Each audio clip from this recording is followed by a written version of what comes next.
Welcome, friends. Today, we are doing Livestream 106 with Jura Rose. Hello. Hello. Hello. Hello. Hello. Hello, people. And ducks. How's Jura Rose? I am good. I've had a bit of a coughing fit 10 minutes before the stream, but I am okay now. That's just anxiety. That's just because you've had a cough and you've been thinking, don't cough on stream, and so you've obviously started coughing. Absolutely. I think that's the thing. And I had a cup of tea about 10 minutes earlier, and I think it's just played with my throat. Dry. Yeah, give you a bit of a tickle. But I have water. I'll be hydrating like you. Oh God Almighty! Yeah, that's right. I need to get some. Water on the go as well. You have one of those machines, you know, like the water and tap. You know, used to get in like old offices, the big bottles. Yes. Do you have one of those? No, but I should get one. That's an absolutely fabulous idea. I'm not even joking. That is a brilliant idea. I can't believe I've never thought of it before, because them huge bottles are massive, aren't they? They are. Just get a couple in and you can just hydrate whenever you want. Oh my God. That is an absolutely sensational idea. How would I get them bottles up the stairs? How big are they? You can get smaller ones. You don't have to get the really big ones.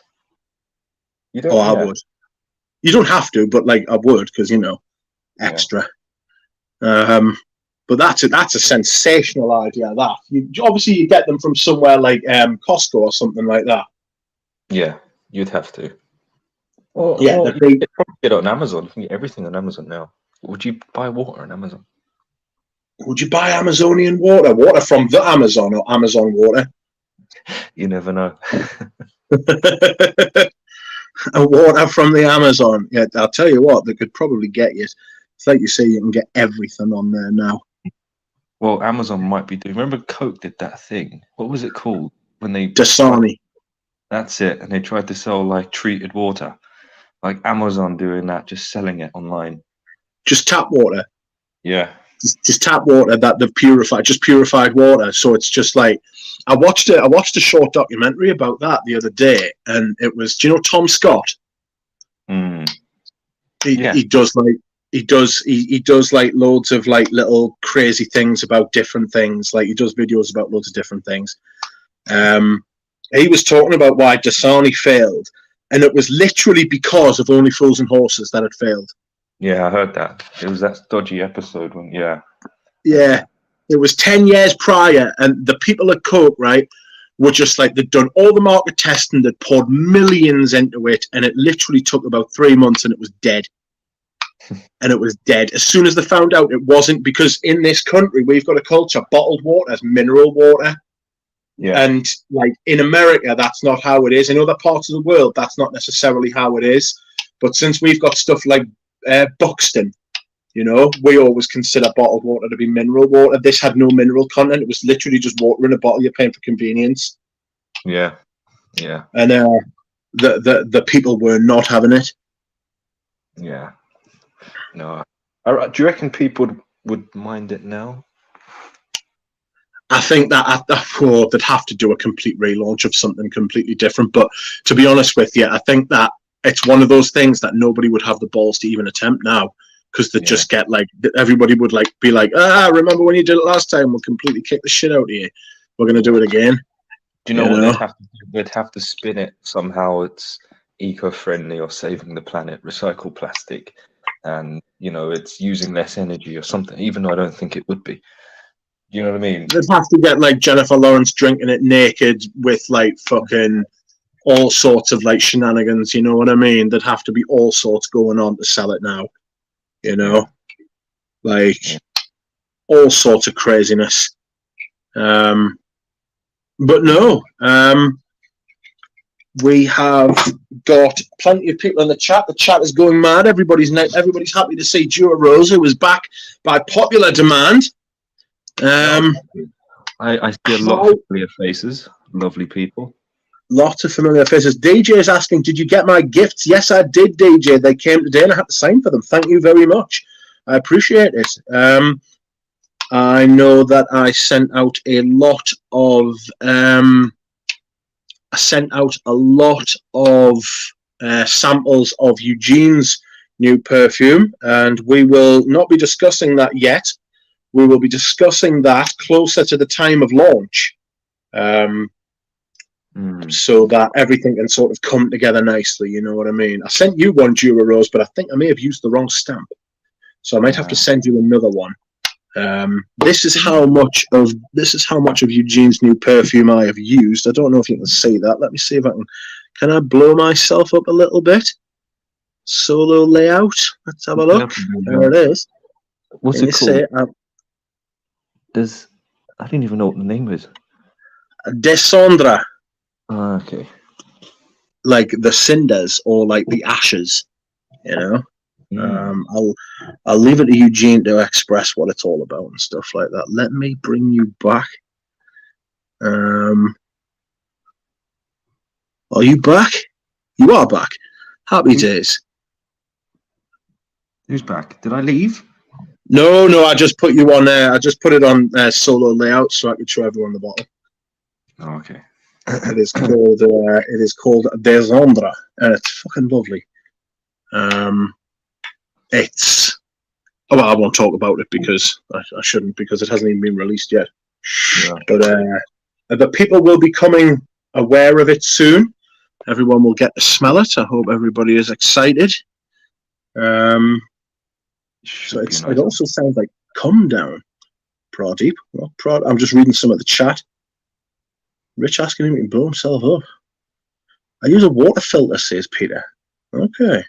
So, what has Jura Rose been up to since the last time we spoke? The same things. Getting better. Do you know what? I always find like January a bit of a slow month. You know, after all the craziness of Christmas, it's like it's that that sort of come down, and you're just getting back into it, and you're just hoping for spring to come. Work's been a lot more quiet since then and stuff. But, you get adjusted to it again, and then before you know it's Christmas again. Well, it's not Christmas. It'd be September, and you see Christmas, like, decorations out or something. Yeah, I've seen Easter eggs popping up recently. That's the next one. Oh, Valentine's stuff as well. Valentine's stuff. And then there's loads of eggs in the shop. Have you not noticed that? There's, like, mini eggs.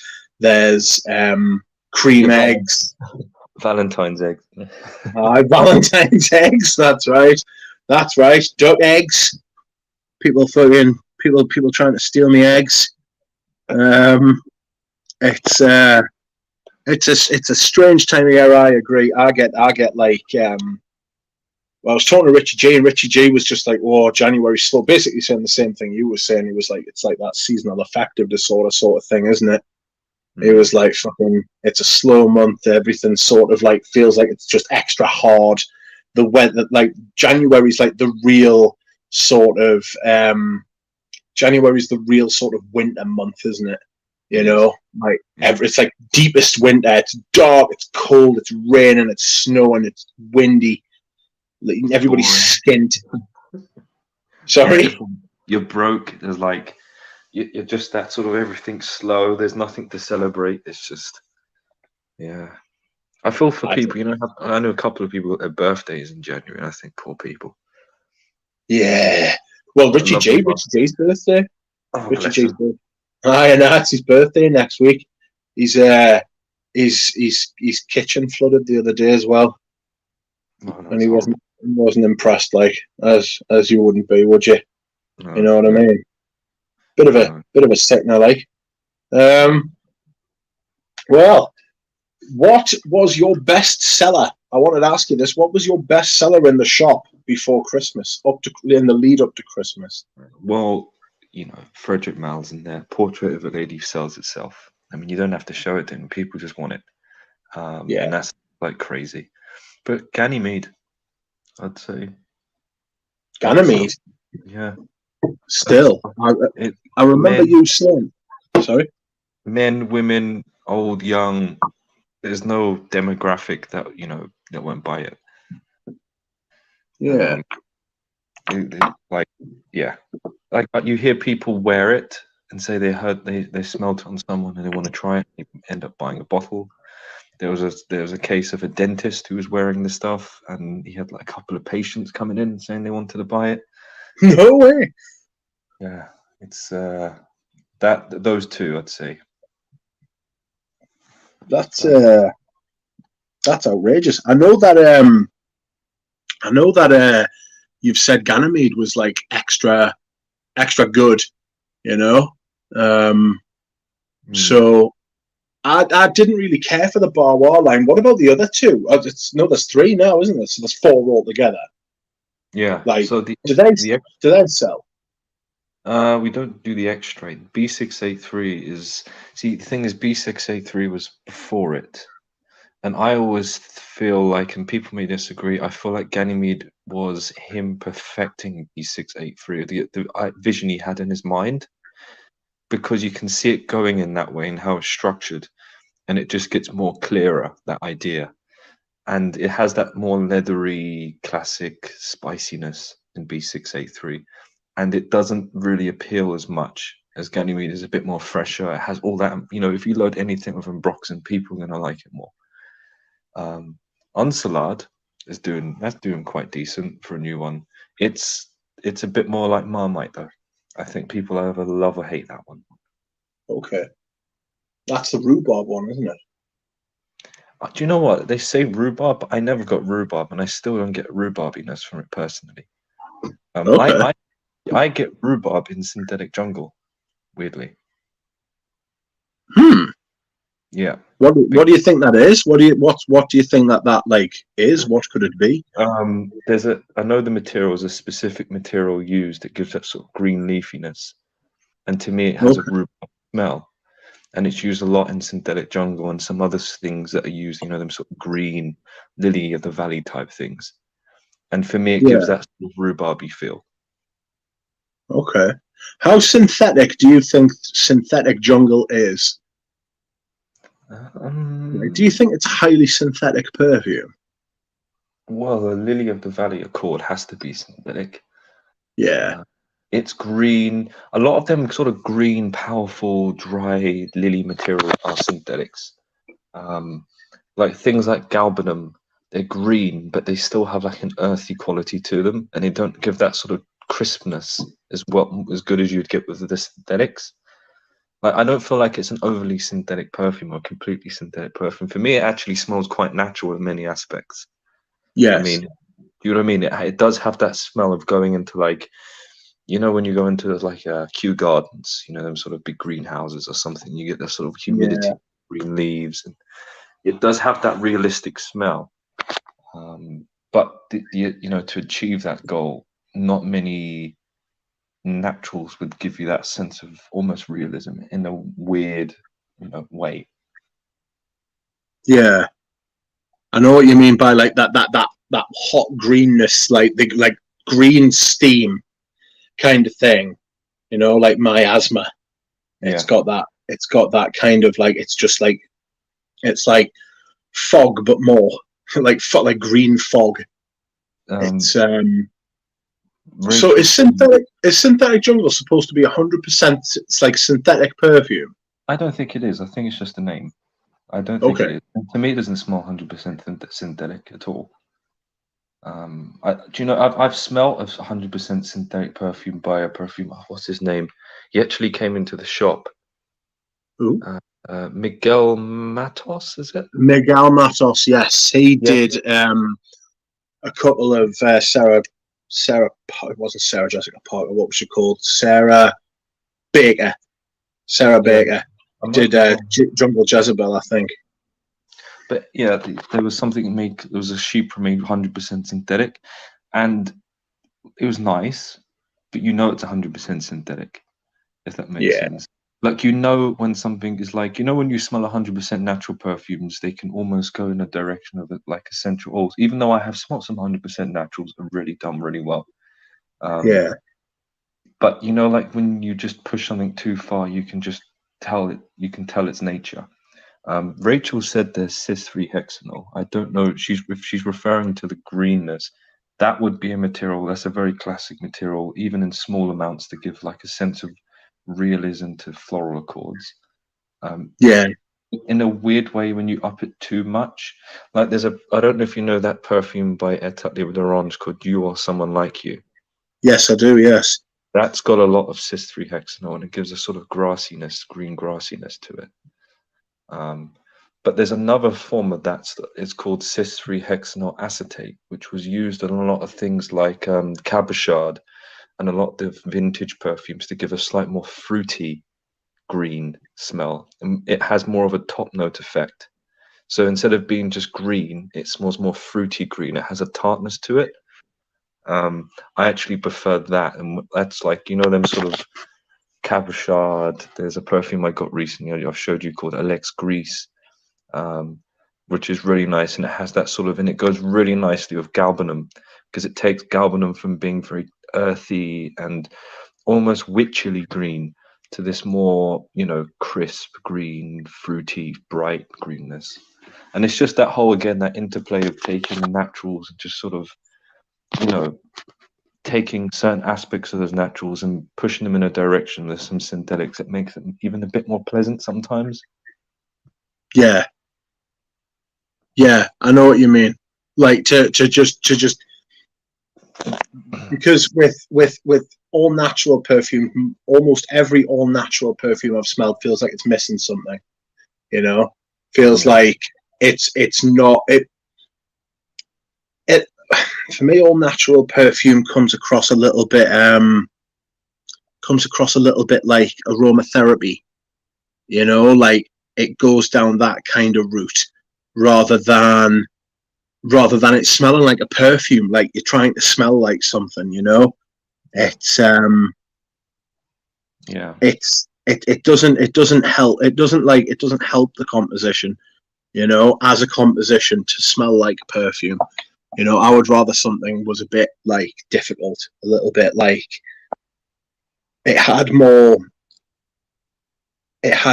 sort of like it was like there was more effect to it, you know, because there's a lot of times where you'll smell a natural perfume and it literally just smells like 2 or 3 notes, you know, or even just one note, but like slightly off, you know, like big lavenders, you know, like I would rather have like there's a perfume by L'Occitane. I've talked about it loads of times. It's called Eau de Lavande, and it's literally just a very thin lavender in alcohol, and it's beautiful. It's stunning because it gives off. It's a very good quality as well. But what you'll find is with a lot of natural perfume is that it's just lavender with maybe some patchouli and maybe some sandalwood, and all the notes feel as though they're like quite far away from each other. And that they aren't like linked, and they aren't like there are spaces between them, you know, and it doesn't feel right. It doesn't feel like a perfume. It feels like smells. I don't feel like I'm explaining this very well. No, I get you. I get you. It's, for me, it's like as well. I agree. It's, even though I have smelled, there's a perfume by Hiram Green called Arbolé, and I think that's a really nicely blended perfume, and it's all natural. Well, I think he's using isolates as well, natural isolates, but you know, everything's just completely natural origin. And that's really nicely blended, and there's nice complexity, and it does evolve, and I like that one. But sometimes when you use only natural ingredients, it can go very dense because a lot of ingredients share. See, a lot of florals share the same base molecules. You know, you're talking hundreds of molecules in one essential oil or absolute, and it's shared, but it's just the proportions of these are very different between the absolutes, which takes it from ylang to jasmine, and sometimes it's a more active ingredient in each one. And what happens is when you mix all, say if you mix a jasmine, a rose, ylang, absolute, and even some galbanum, you put them all in there together. By putting them all together, you're not just going to get jasmine ylang, you're actually just going to add all the bits that are found in, so say if ylang had molecule A in so much amounts, jasmine had molecule A in so many amounts, they're going to add together, and you're going to have twice that amount in that perfume in terms of, you know, what's in there. And Okay. and it could be, say, something like camphor. So when you actually mix lots of, for me, like jasmine, tuberose. Tuberose absolutely can smell a bit mushroomy. Jasmine, tuberose, ylang. Those materials put together, they can have a strong sort of almost petrol camphory note, and it's because the camphor in there is adding up. And Right. you know, when you add synthetics, you can sort of you almost give space to things, and you take away the nasty parts. Well, not nasty parts, but you can hide the nasty parts of the absolute, and just sort of let the other bits bloom. But it's good to have the camphor in there, because at such small amounts, I know our noses are very good at detecting detail. As I said, you know, between like different forms of jasmine, you can detect the different types of jasmine using the, you know, where it's from. And the differences, if you look at like the chemistry involved, can be very minute, but our noses can detect it. So having like a real absolute would give your nose the sensation of the realness of it there. But you know, when you put too much of it in there, it can get like too gritty and too camphorous, and you know, it loses, it almost starts to smell very dense and dead and earthy, and it's not too pleasant. And synthetics have a way of giving space and air to a perfume that you can start picking up these notes, like Hedione, that jasmine material. You know, that's great at giving space to a perfume. It's like, you know, putting air into it. Obviously, too much, and it can have other, like really bad side effects. Like it almost doesn't work in the perfume. But if you have like a very strong floral composition, the more Hedione you put in there, it gives it a bit more space, and even space between the floral notes. And that's what I'm saying, like, is that balance. And sometimes, you know, when you make something, you know, if it doesn't smell right because it smells not too synthetic in a way that makes like it smells like chemical or anything, but you know that it's not got the right balance of smelling how it should, how perfumey in a way, if you know what I mean. Like it should Yeah. be less and some more dense. Yeah. No, I understand that. I understand that. Like it doesn't smell like a perfume, and you want it to smell like a perfume, so that there's no mistake that you don't just actually smell bad. You smell like a perfume that smells bad. Do you know what I mean? Or you don't smell good. You smell like a perfume that smells good. Like there's like with synthetics that they're much more sort of stable, and they can provide like a scaffold or like a skeleton to a perfume, whereas it's much harder to do that with naturals, is my understanding. Or am I like well off? Sorry. Yes, you're to a point. Yeah, you're correct. Synthetics do create a backbone. Like, you know, I'm you know, you're wearing Iquitos today, aren't you? That's right. I sprayed some on my hand earlier, and I've Okay. still like when it comes to the oak mossy part, nearly all the time you'll see leather with oak moss, or even if it's not listed. But isobutylquinoline, which is that very classic, is usually always added with oak moss. Okay. It just helps with the warmth. You know, oak moss has that warmth.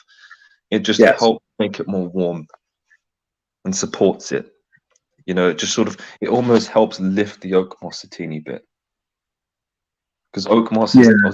a beautiful material, but it can sit very close to the skin sometimes, and it gets very earthy. But the you know, isobutylquinoline can sort of help lift it a bit and bring that warmth closer to your nose. Yeah. Yeah. There are some notes that pair and triple up very well together, aren't there? You know, like, and that time tested. You know, like vanilla and labdanum, or like you say, oak moss and leather, patchouli. Patchouli with fucking everything, to be fair. You know, literally, you know, all these 80s masculines you like, there's not one I think has not got dihydromerson on it. They're even in women's fragrances. Chanel No. 5 has dihydromerson on it, but just in smaller amounts. And the reason why, it's just that sort of lavendery freshness that goes great in the fougere, or even sometimes the sheep. So it just, you put it in there, you can put it high amounts, and it just works. Like it never feels like it clashes. You could put all these, you could put coriander in there, the oak moss, the ambers, the rose, and it just creates this nice little fresh backbone for everything to sit upon. And that's why it, you know, a lot of these 80s powerhouses that you love and stuff have this sort of dihydromercenol background, because it just creates this nice clean background for everything else to, you know, springboard off. Yeah. So No, I understand. You can keep going if you want. It's like I'm finished. So when you say dihydromercenol was in number 5, was that added more recently, or was that done? Like, I know dihydromercenol has been around for a long time, and it became more popular in the 80s. So was it as dihydromercenol, would that have been in like the first batches of number 5? I don't think so. The oldest, I wouldn't think it was, but it's more recent ones. But Okay. you know, I think it was a 70s bottle that I've seen. It would have seen it in, you know, in terms of the formula. But you know, before that, no, I don't think it was in the first. I don't think Ernest Boat was putting dihydromercenol. I don't know. No. But the thing is, you're right there. It can change. But especially in the like when I smell this Acutos, there is a bit of the dihydromercenol in there. That's sort of, it's not a lot of it. I'm not talking, you know, cool water levels here at all. Yeah. I think even the things like what's that one? Oh God, what's it called? Ted Lapidus palm. That's got a quite prominent dihydromercenol note to it. More so than the Ketos. Okay. That gives it sort of fresh backbone. But they're just like different things that you could create. You could put in like completely different top notes, heart notes, different floral, and you could add more amber or sandalwood in the base. But once you do that sort of oak moss, isobutylquinoline, dihydromercenol thing with a touch of animalis, it's gonna smell 80s. Yeah. It's gonna smell like it come out of, you know, one of them bottles. Yes.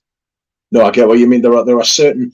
This is a nice topic to move on to as well. It's a very nice segue. That there are certain accords and notes and ingredients which define decades. Like you would say, I don't know if you want to call it pineapple, or well, I suppose there are a few that have done in the last 10 years. You're talking stuff like oud in the last 10 years, amber wood, the Baccarat Rouge thing, which I fucking despise. And Aventus, obviously Aventus. But I read, I think it was in The Ghost Perfumer, that not Erwin Creed, Olivia Creed went into it was Jean-Christophe Hérault, wasn't it? He went in and took in a vial of this new musk ingredient, and he took it into Jean-Christophe Hérault's office, or he took it into someone's office and said, "Here's this new ingredient. Make a perfume with it." I'm pretty sure that's the way it happened. Might have been the other way around. But I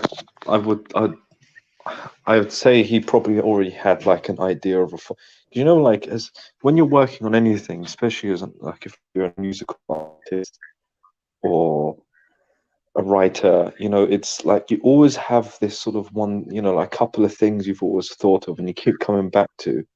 And there was perfumers before that. I think there was a Cerruti that Jean-Christophe Hérault was working on, and you can see like the proto-Aventus thing. He probably had that in the back of his mind. You know, he probably had it next to him, like this formula he was working on. But he said, look, add this, you know, nice Francie Moss. He thought, fine, I'll just put that in there, adjust it, see if it works. yeah. And, you know, I think the thing with that whole Aventus thing is I think the name, the marketing, working for Creed, it's a good smelling perfume. It smells good in the air. You know when someone wears it and it smells clean, fresh, masculine. You know, in a way, it makes sense. It was a hit. It was, you know. Yeah. It'd be very hard. I don't know if I could. I've never heard anyone like specifically build a fragrance around a musk completely. Like, here's a new musk, I'm going to build a fragrance. Although I have been tempted. But What tempted you? What tempted you to make a perfume based around musk when you know that it's not something that is generally the done thing? there's a musk called Tonalid, and I love Okay. it because a lot of musk you have to sort of like, for me, it doesn't seem like one of those musks that people would be anosmic to, because it actually does have a quite, they come like, when it comes neat, it comes as a powder, Okay. almost like flour, and it's strong. It has this sort of leafy, waxy, floral smell to it, and it's like, it's substantive. It's a musk that you'll smell all the way through a perfume. It's not like this thing is going to modify it, maybe in very, very, very small amounts, but you'd have to use it in smaller amounts than, say, another typical musk. But for me, it has such a nice effect that if you overdosed it, it would create like a really nice perfume in itself. You know, if you built something around that. In terms of like you was talking, I was going to say this before.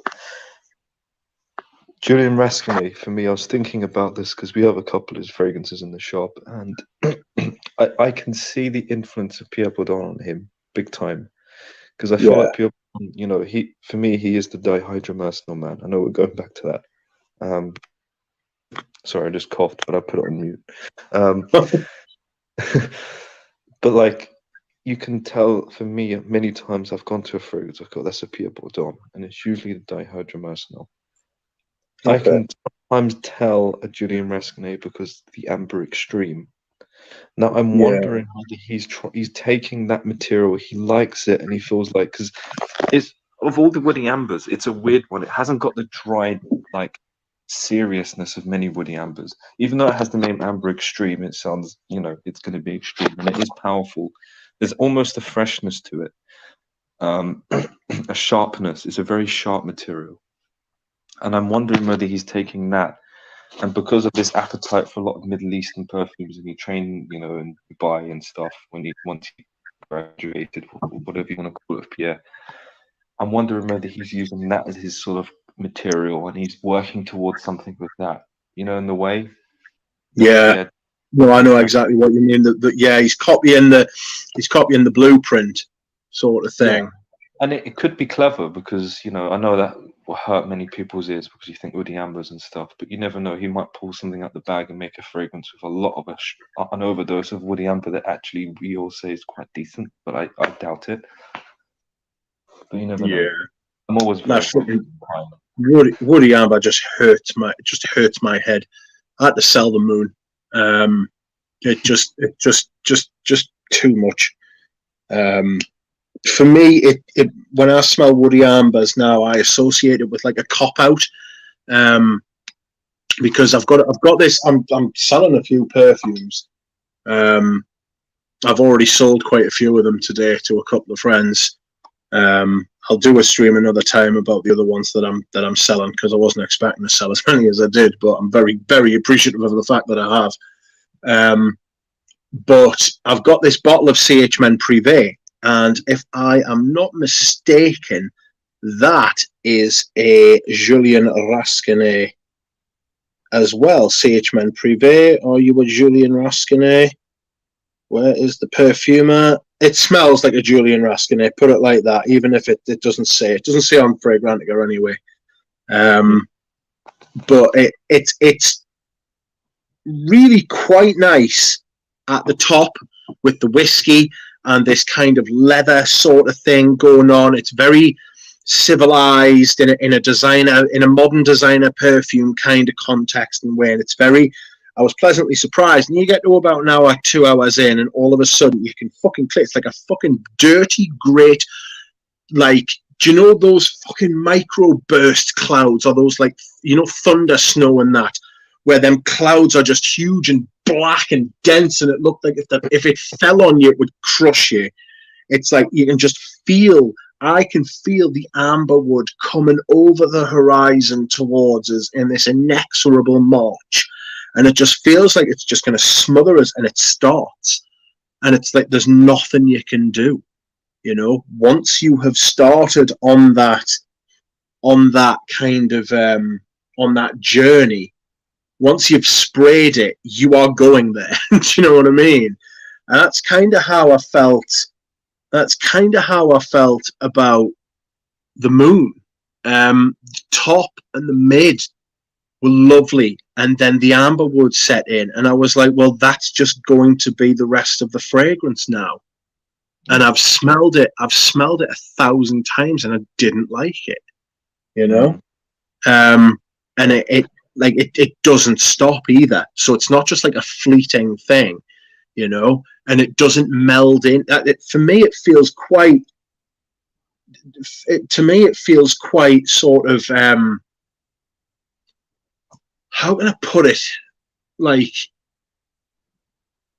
it just sort of, like I said before, it's like a cop out. It's sort of just like, that's the perfume now, you know. You might as well, if you like woody ambers, you might as well just put on a woody amber by itself. Like one of my friends, she wears ISOE Gamma. I think it actually is. I don't know if it's ISOE Super or ISOE Gamma, but she just bought a bottle. Me and Richard G bought a bottle each once just to like see, you know. It was like 14 quid, and we were like, fuck it, we'll just get a bottle each. I got it, and I was like, oh well, that's what it smells like by itself. Fine. I gave it to me mate. She wore it. She loved it, and she wore it all the time. She bought herself another bottle of it, and she wears it all the time. And I've got to be honest, when she wears it, it smells marvelous, right? Just ISOE Super by itself, right? And it does all this, and sometimes she'll put something else with it. But she absolutely loves it. It's clean, fresh. It's not complex, but it gives this sort of effect of complexity. All right, geezer. You up? All right, geezer. and it's like she loves it, and it sort of like she suits it as well now, because I associate that smell with her now. But for me, that doesn't translate to woody ambers. You know what I mean? Like it doesn't. That doesn't translate over to woody ambers. A woody amber, like for me, I couldn't do that. You know. So, like, okay, woody amber. I've sent you some amber extreme, by the way. I think on one of the first early packages I sent you, there was a little one, but it's probably missing. But it's by themselves, woody ambers is one of the, like, for me, it smells like a black hole. Even 1% dilution, it just smells like a black hole for me. It's one of those things that needs to be put on the strip, very low dilution, and the less you have, you know, it does open up a bit. It's a very intense smell. Yeah, it's an olfactive black hole, but there, you know, you can like, they can be used that do work. Like they're not like this. You know, it's like anything. Too much of anything can be. You know, I think maybe what people hate is not necessarily to itself, but the overdose that you could be getting of it. Like, you know, like things like Ombre Nomade, Interlude Man from Amouage. There's many lovers of that, but Interlude is full of non-imbolon, which is a woody amber. Ombre Nomade is full of things like Kephalis, and I think it has some ambroxanide in it, which are also in, you know, Uncut Gem. You know, a lot of these sort of spooky fragrances, some of them can smell very nice when, you know, you can, because it does create a good sort of ambery, warm, woody backbone for this sort of eau de corps that, you know, some people would like. I mean, but Ombre Nomade's done lovely. It's very soft, but they are there in the background. You know, these things can be like, you can use too much of anything in a fragrance. You can actually use too much oak moss, Rich. Do you know what I mean? Everything go just a bit damp, and for me, it almost goes a bit like smelling like off biscuits. I know that sounds crazy, but it gives me this like this off biscuit smell. Do you know when off biscuits go soft and it has like this weird? Yeah, it's vile. Yeah, like for me, too much oak moss can go off biscuity. That's a completely personal thing, personally, when I say that. But, you know, things can be overdone. And I'm shaking to me very core. I can't believe what I've just heard. I do accept that.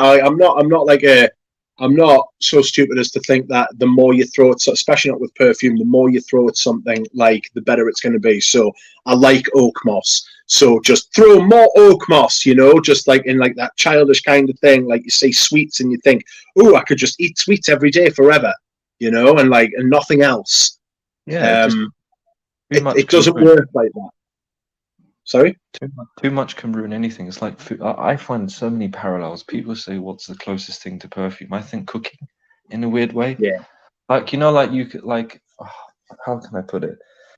You can make like a nice bowl of Weetabix, and you want to put some strawberries in there and banana and honey. But if you just pour a whole jar of honey on there, and I know you like honey in your Weetabix, but if you pour a whole jar of honey, unless you really like honey, it might ruin the thing. You have to be careful, like the effects that you love from oak moss, and I do. I mean, I've got some lovely vintage. I have nice oak mosses in the base and stuff. Whipping through the base. Huh? Is it whipping through the base? Whipping through the base. Is it whipping through the base? The oak moss. Yeah, whipping through the base. Whipping. Am I doing an Aaron Terrence Hughes impression without realizing? Whipping through the base. No, you didn't say that, but just when you said that it was like through the base, when you were like moving through the base, I was like, "Ooh, is it like whipping through the base?" But I'm trying not to mince my words, Rich. Try not to mince them, are you not? No, but yeah, you get what I'm saying. I do get exactly what you're saying. Too much of a good thing is not necessarily a good thing. You know, it's for me. It's about finding the one that you like. Finding the one that you like does it the way you like it. Like, there's obviously like a certain type of like leather sheepra that I like. I'm not massively into like sheepras. Certainly not floral sheep. Excuse me. Certainly not floral sheepras, but leather sheepras from the 80s, where everything seemed to coalesce for me and my taste into something that I recognize as, like, out of all the different like timescapes throughout like the epochs of perfume, the one I probably liked the most was like the early to mid 80s, you know, like 81 through to about 86, before stuff like Yopom and Cool Water came out, you know. That's like that. That's what speaks to me. That's what excites me when I smell. So don't get us wrong. There are plenty of others as well, right? But the one that sort of like make like the hairs on my chin stand up, you know, like it's that sort of era. And I don't know whether you would consider it like the availability of materials or just what was I'm beginning to think it wasn't necessarily the availability of materials. I'm starting to think what was in fashion in perfume at the time. Yeah, it's style. You know what? Yeah, the style. It's a variation on a theme. You know, it's it's that, you know, that's, you know, it works. It's a nice combination, that sort of dihydromercenol, oak moss, isobutylquinoline, you know, trinity, and you can do anything you want because it, you know, a lot of things work with it. There's the structure, play with it. You can add all these different top notes. You can go more spicy, more herbal, more citrusy. You can have that nice sort of warm, rich floral heartless. Use a geranium, a rose, jasmine, do whatever you want. And the base, let's make it more ambery, whatever. But that sort of style, it works. People liked it. Yeah, it was just, would I say was it easy? Like, was it anything like, for me, there's, you know, Kuros was the one that was interesting at the time because it really took, you know, let's take a very clean and let's get the clean and dirty bits and then let's really exaggerate them. You know, it wasn't staying tame within what it was at the time. There's sort of fougères and the sheepras around. For me. But I think, yeah, was there a degree of safeness? I think so. I think that was just the style that people liked and it worked, and the perfumers at the time used it. Then, you know, Angel come around. That was dangerous. Let's put a big cotton note in it. That was dangerous. You know, that was taking a bet. But there's nothing wrong with that. There's nothing wrong if you like a certain style of perfume, if a certain time, you know, if someone likes the CK1 Isimiaki period of the 90s and that's their thing, and then get something from it, good for you. You know, I don't think there's any right or wrong in perfume. At the end of the day, you're spending your money to buy something you love. You know?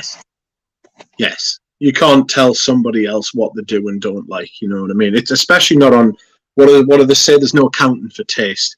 You know, you literally can't like you can't like tell people like what they do and don't think is cool, or what they do and don't like fucking or do and don't like, or do and don't love. You know what I mean? It's weird.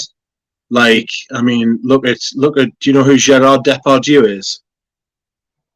No. The famous French actor, ugly as all fuck. He gets women like you. Yes. You wouldn't believe the amount of women he gets. And then you've got people like Mick Hucknall as well from Simply Red. He looks like someone threw acid in his face, and he's always got an incredible woman on his arm. You just can't account for these things. Do you know what I mean? It's like it's taste. So who is the Gerard of perfume? Who Oh my god! Who's loving these perfumes? Who is loving these ugly perfumes? There are a few ugly. I mean, you could say Koros.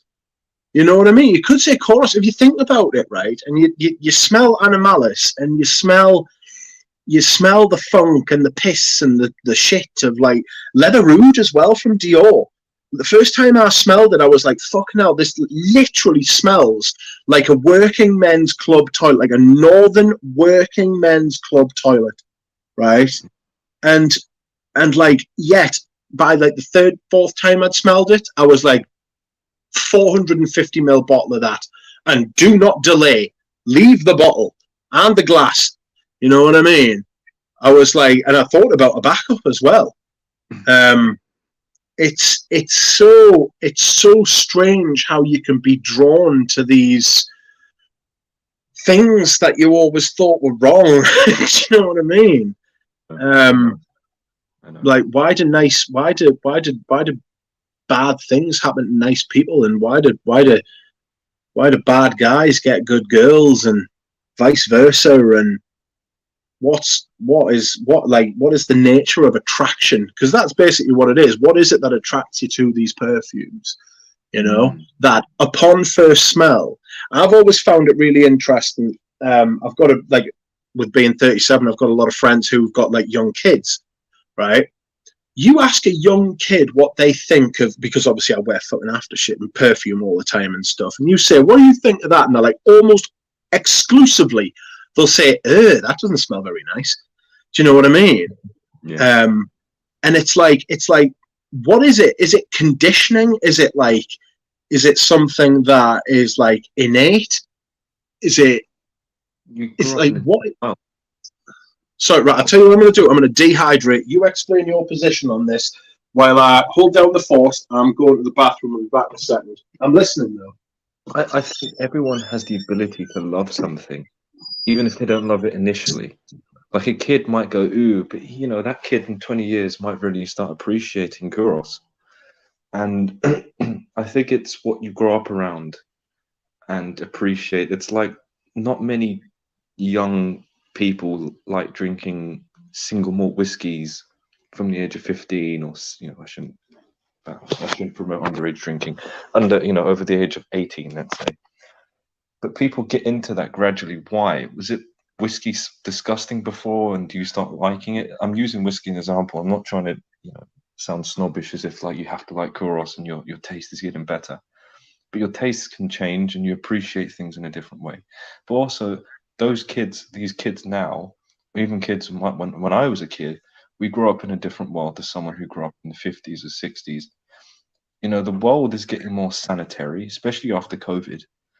You know, everything's more cleaner, and you know, your bed sheets are washed by your mum when you're younger, and it smells of nice clean musks and linden blossoms. And you know, when you smell Kuros, you just smell pee. you know, the world wasn't as, this sounds terrible. I'm not saying our grandparents were dirty, but the world around us wasn't wasn't as clean. He's still there. Or am I just talking to myself? All right, I'll just look at the comments for a second.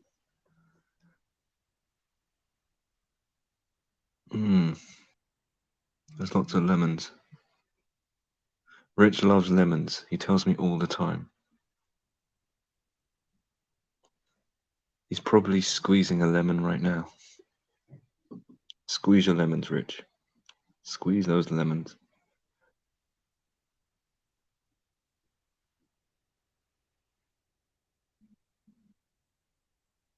Is Amoraj Goldman comparable to Kuros?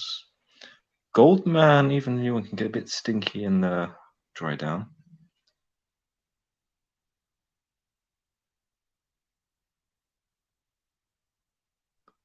I am a rose, Eugen.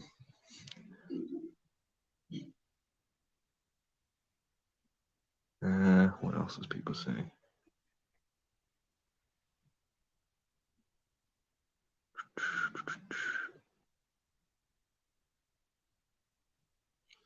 I had a whole train of thought, and Rich's dehydration has messed me up.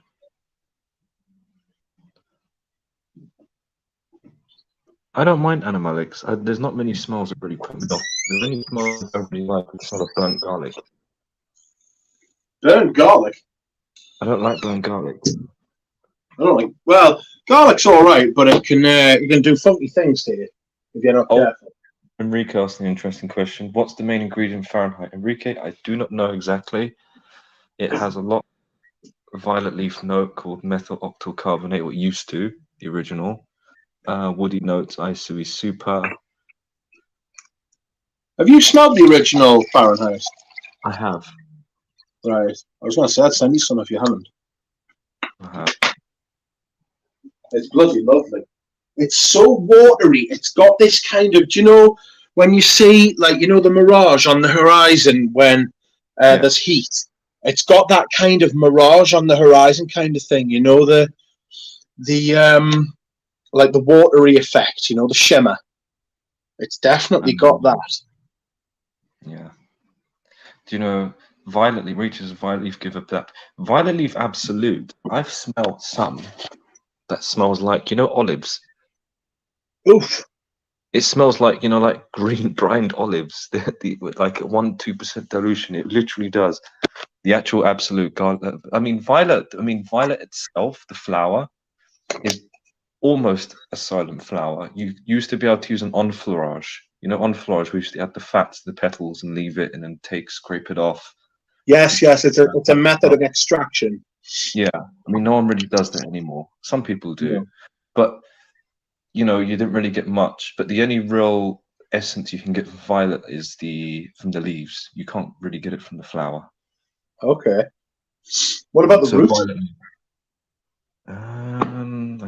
I've never heard of violet root. I've never heard of violet root either. I'm just speculating, to be perfectly honest with you. You know, I'm just causing trouble for you. Be that great guy, and you know, in conferences for like, you know, them sort of like, there must be like a little consortium, a group of like, you know, perfume ingredients. You should just pop up to them and give them. Well, have you tried violet roots? Yes, just like what do we call it, brainstorming or like blue sky thinking or thinking outside the box. You know, have you tried trying to extract it from violet root? You know, like, have you tried violet stem? You know, violet stamen. What other parts of the plant are there? Anything, everything. Do you know the weirdest material I have smelled, or natural, is Styrax resinoid. I think you were explaining this to me before. Tell the people. It's, you know, your Styrax benzoin. Benzoin is more like vanilla-y, ambery in smell. Styrax really has no similarities. It's like, imagine a cat peed in a plastic bag and you got some dead flowers in there. Jesus. Material. It's got a pea smell, a sour sharpness. It's plasticky. It reminds me of Now, this is very specific, and very few people in the chat might remember these. But there used to be these little alien toys that come in like an egg-shaped thing, and they were gooey, and they was in like slime. That smell is Styrax. Outrageous. It's really interesting, and it has great uses in the background, even for floral notes. You know that musk tonkin from Parfums de Empire? That's got a big Styrax note for me. Got you. Chypre 21 by Healy has got quite a nice Styrax thing going on there to create that sort of futuristic Chypre smell. Pradeep, Hyrax and Styrax, trust me, I know they sound similar, but there's nothing similar in terms of smell, anything. Yeah, just Styrax is weird. But I like it. It's one of those interesting materials. So does it when you dilute it and other stuff, does it open up and start doing different things and stuff? It can do. Oh. As I said, I find it goes nice with white florals. I always see it mixed with stuff like vanilla and benzoate. No, I mean it could do. You can do because it's a resinoid and it will, it won't be too far off. But for me, it wouldn't be something I would personally jump to. Okay. I smell it, I don't think, I'm going to pair this with vanilla, personally.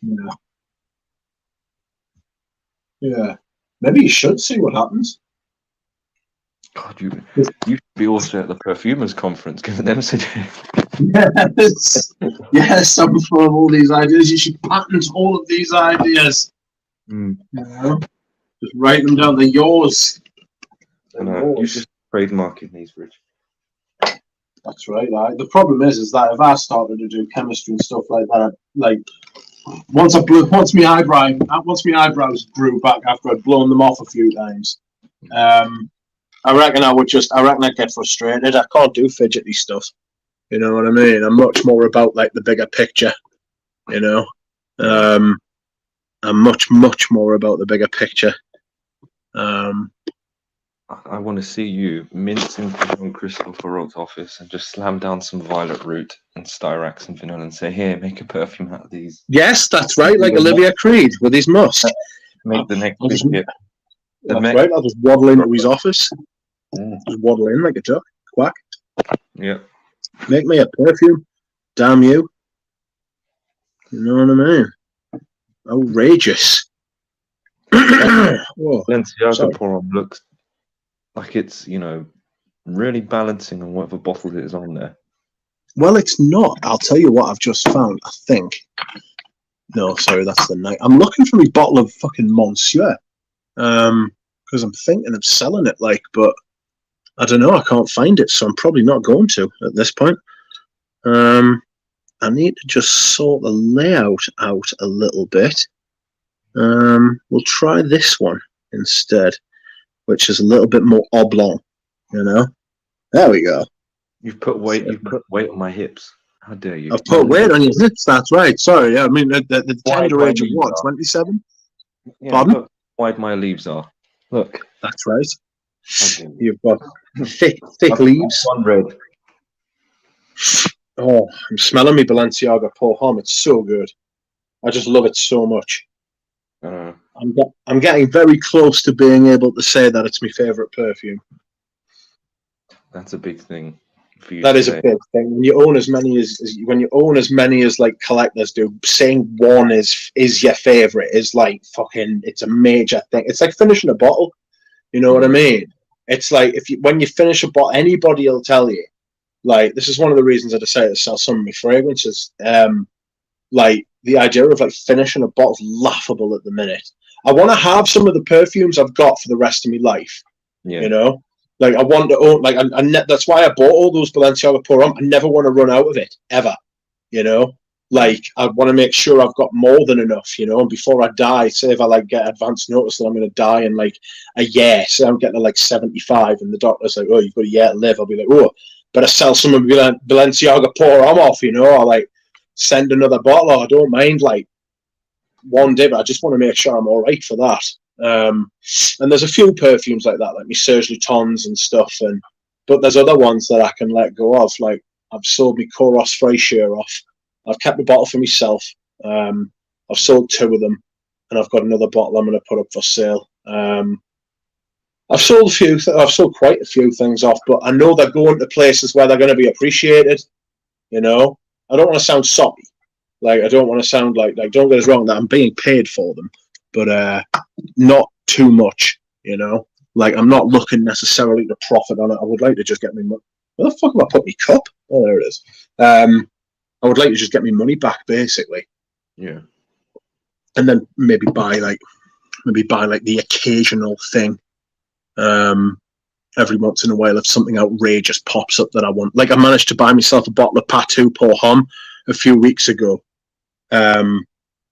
I managed to buy myself a bottle of Patou Pour Homme a few weeks ago. That's like a holy grail. Last year was an amazing year for me as far as buying. Like that top 20 video I did of me acquisitions last year was like, it made us realize when I was looking at like the top 7, top 8, I was like, fucking hell, some of these I've wanted like and thought I would never get, like the Derby, the Patou Pour Homme. I got one of the original versions of Bois d'Argent. The fact that I got it for an absolute steal, like half price of what it retails for now. I remember. You know, absolutely bonkers. I'll send you some, and I'll send you some of the EDP as well, so you can compare them and see what you think. Right? How was the older one? Is the top notes okay? No, it's pitch perfect. It's beautiful. Absolutely stunning. The only way I can describe the difference is that it's imagine watching a film in 60 frames per second, and then imagine watching, so that's the eau de cologne is the 60 frames per second, and then the EDP's in like 45 frames per second. It's not that different. The smell is essentially the same, but it's sharper, and you can zoom in and you can see more detail, like here and there, and you can pick out the juniper. You know what I mean? And the iris is a lot more focused. For me, iris can do this thing like it does in Eugene's perfume Belle Arme, where it's billowy. You know, it's cloudy. It hasn't got any defined edges. You know, it's like trying to find the end of a rainbow. It's never there. It's always one step ahead. In the Bois d'Argent cologne, right? It's got a definite like a defined shape. It has like, I don't want to say edges because that implies sharp edges, but it has a definition to it that the eau de parfum simply doesn't have. You know, that's not a slight.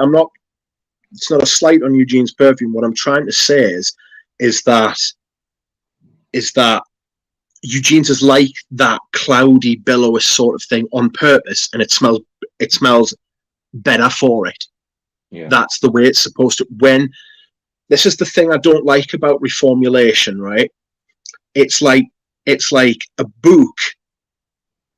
It's like a book that's been censored after the fact. Say you release a book, right? You know, like the Marquis de Sade used to get censored. I think it was the Marquis de Sade's books used to get censored. Say there's an author, right, and they write a fucking epic tale, right? And it's released in all these countries around the world, and it gets to a country like North Korea, and they think, yes, we'd like to release this book. It's fantastic. Everybody loves it. Book. Everybody is saying book. You're saying book in the chat, you rascal. But like reformulation to me is like a censorship. It's a rejigging. It's a change. It's a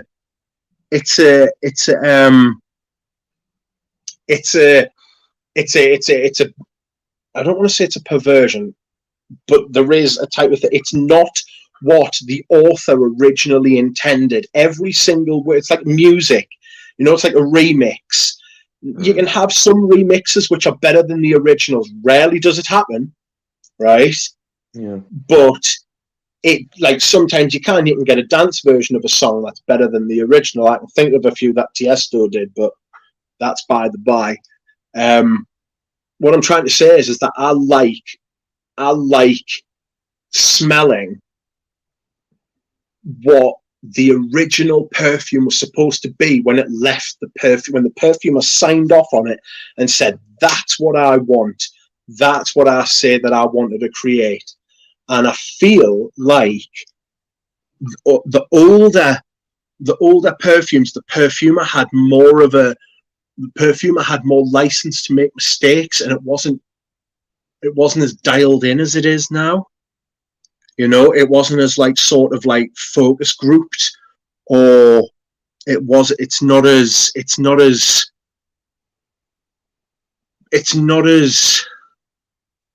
how do I want to say it? Profit driven. You know, I think that it's just been, the process has been so refined. The process has been so sort of, it's been perfected almost too much, to the point where it's stifled that kind of, that difference. You know, I feel as though I'm not explaining it very well. No, you remind me, there's a book by Jean Carles. It's a very... I've heard of this book by Jean Carles. Well, yeah, and I mean, most people in the chat probably might be read of it, like people, hobbyists, or anyone seriously into making perfume. They should, you know, usually have it, or people who are just, you know, interested. And it, you know, it's a very small, brief book on the Jean Carles method, which is still used by, I think, even the other schools use it, Cipri, but mainly the Givaudan school. And it's a method of, you know, training your nose, because he went nose blind in his later years, but he could still. He was still composing perfumes, because he knew through thousands of experiments, single ingredients, adding them together, creating accords.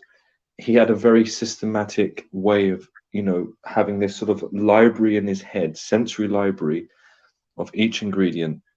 And, you know, he could literally make a perfume. You knew how it would smell in his head from, you know, all them years of experience. That method, if you read the book, he actually mentions that don't be afraid to overdose or have a slight imperfection in the perfume, because that's what gives it its character. Yeah. You know, a perfume, if it has a slightly, you know, if a perfumer is like racking their head going, oh, I want this perfect, there's a point where you have to stop and realize that you might be finding your way to another perfume that you think is perfect. Yeah. Does it make sense? Like you having a slight imperfection in there sometimes is a good thing. You know, slightly overdosing or underdosing, you know, something is a good thing. Like you might go, oh, is it too much jasmine in here? But actually that too much jasmine might give it its character and make it what it is. Yeah. So I don't know if I'm getting you when you're saying that, you know, like when the first perfumer released it, you know, if there is what that first feeling they had, or what they did, you know, sometimes when you go back to something, you can clean up too much and it loses its charm. No, I agree. It's sort of, when I was explaining that, what I didn't explain, but what I was referring to as well is that I have this theory that when perfumes are reformulated, rarely is it done by the same perfumer who actually made it in the first place, right? And this is just the theory, by the way. I don't know this, but it feels this way to me. And that what will happen is, say Pierre Bourdon made Coros, right? And he made it, and it was produced by Charles of the Ritz. And when the license was sold and it went to Parfums Co, right? Parfums Co didn't have access to all the same ingredients that Pierre Bourdon, because of the way that perfumer contracts are set up. You know this, that they make a lot of the money through the selling of the oils, and that perfumer is usually employed by an oil house, you know, like an oil producer. So when the contract gets moved over, say it gets moved over from Charles of the Ritz to Parfums Co, or to another company, any other, they will say they have bought the rights to that perfume, right? And they will say to one of their perfumers, look, we now have to make this perfume using our stuff, right? You, the perfumer, whoever you are, it doesn't matter who it is, right? You have to make Coros again, right, to smell like Coros, but not using the same ingredients. It's like doing a jigsaw puzzle with like different pieces to get the same picture, you know? And inevitably, it doesn't come out the same, which is why it depends. Right, like if saying that's in that instance, if they really want to put in the effort to make it smell the same, you could say that they could do a good job. If it was, no, we want to cheapen things, or change it or update the taste, modernize it. like there could be a case that they did the best with what they could. If that was, but if they wanted to say, we want to try, look, we might not get it exactly the same.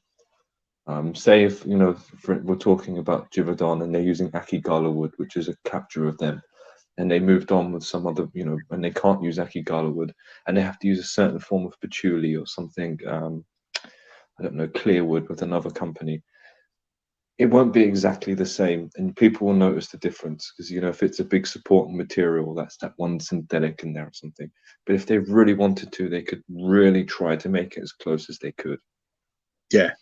Like, no, I agree. I agree that that's okay. You could think, I mean, for you as someone who's purchasing the perfume, you would say, well, you've tried your best, but still not, I want that, but it's like they try, they've done their best. It's almost like your grandmother making you a cake, or knitting you that jumper you found in a nice shop.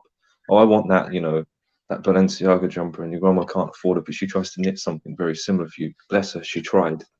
She, did her best. But it's not exactly the thing that you wanted to get. No, that's kind of the point I'm making. But what I would say is, as well, the longer a perfume has been around, right, it's like a feedback loop. So what happens is, every time a perfume is reformulated, right? Kouros is a perfect example because it's been around 40 years, right? And it's been through a number of noticeable reformulations, and the license has been passed between different companies. So it's a very good way, and it's been in continuous production as well. It's a very good example of what I'm trying to talk about. So when it went from Charles of the Ritz to Parfums Corps, it got a reformulation, and Parfums Corps reformulation is, say, it's 2% different, right?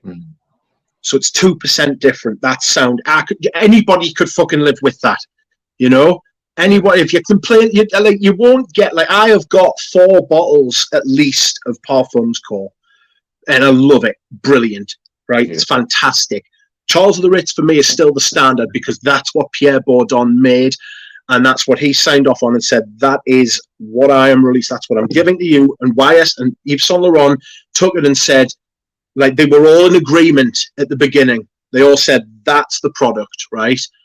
So by the time it gets from Parfums Corps and it gets reformulated by Sanofi, right, they're taking a perfume which is only 98% fidelity, right, to the original.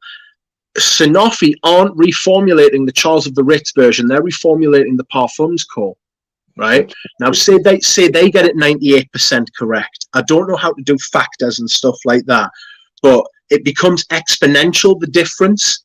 Each little difference leads to a difference. It becomes like logarithmic. That's the word. Not exponential, it's logarithmic.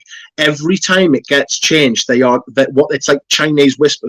I can't think of a better fucking word to call it, but it's like you can only repeat and try and check what came before, immediately before. You're not going back to the original and changing that, and that's why. It's one of the reasons why I like to shop for original versions of the perfume. I want to smell what Pierre Bourdon and Yves Saint Laurent and Charles of the Ritz producers all got together and turned around and said, that is what we want. This is that moment in time. It's like an MOT on a car, like your yearly I know you know what an MOT is, but it's just a snapshot. Yeah, it's your yearly checkup. At that moment, that's what was happening. 10 seconds later, it can be totally different. You can drive off the forecourt after you've had your yearly service or your yearly MOT. Your fucking wheel can fall off, but you've still passed your MOT. when the original perfume came out, that is the thing I'm trying to capture, which is why I go, and I'm so staunch, this is my word of the moment, by the way, I've started using this word all the time, I'm so interested and driven towards these original sort of things. I've always done it. I've done it with loads of stuff because I've been a collector before, or at least somebody who was into like vintage things anyway, you know.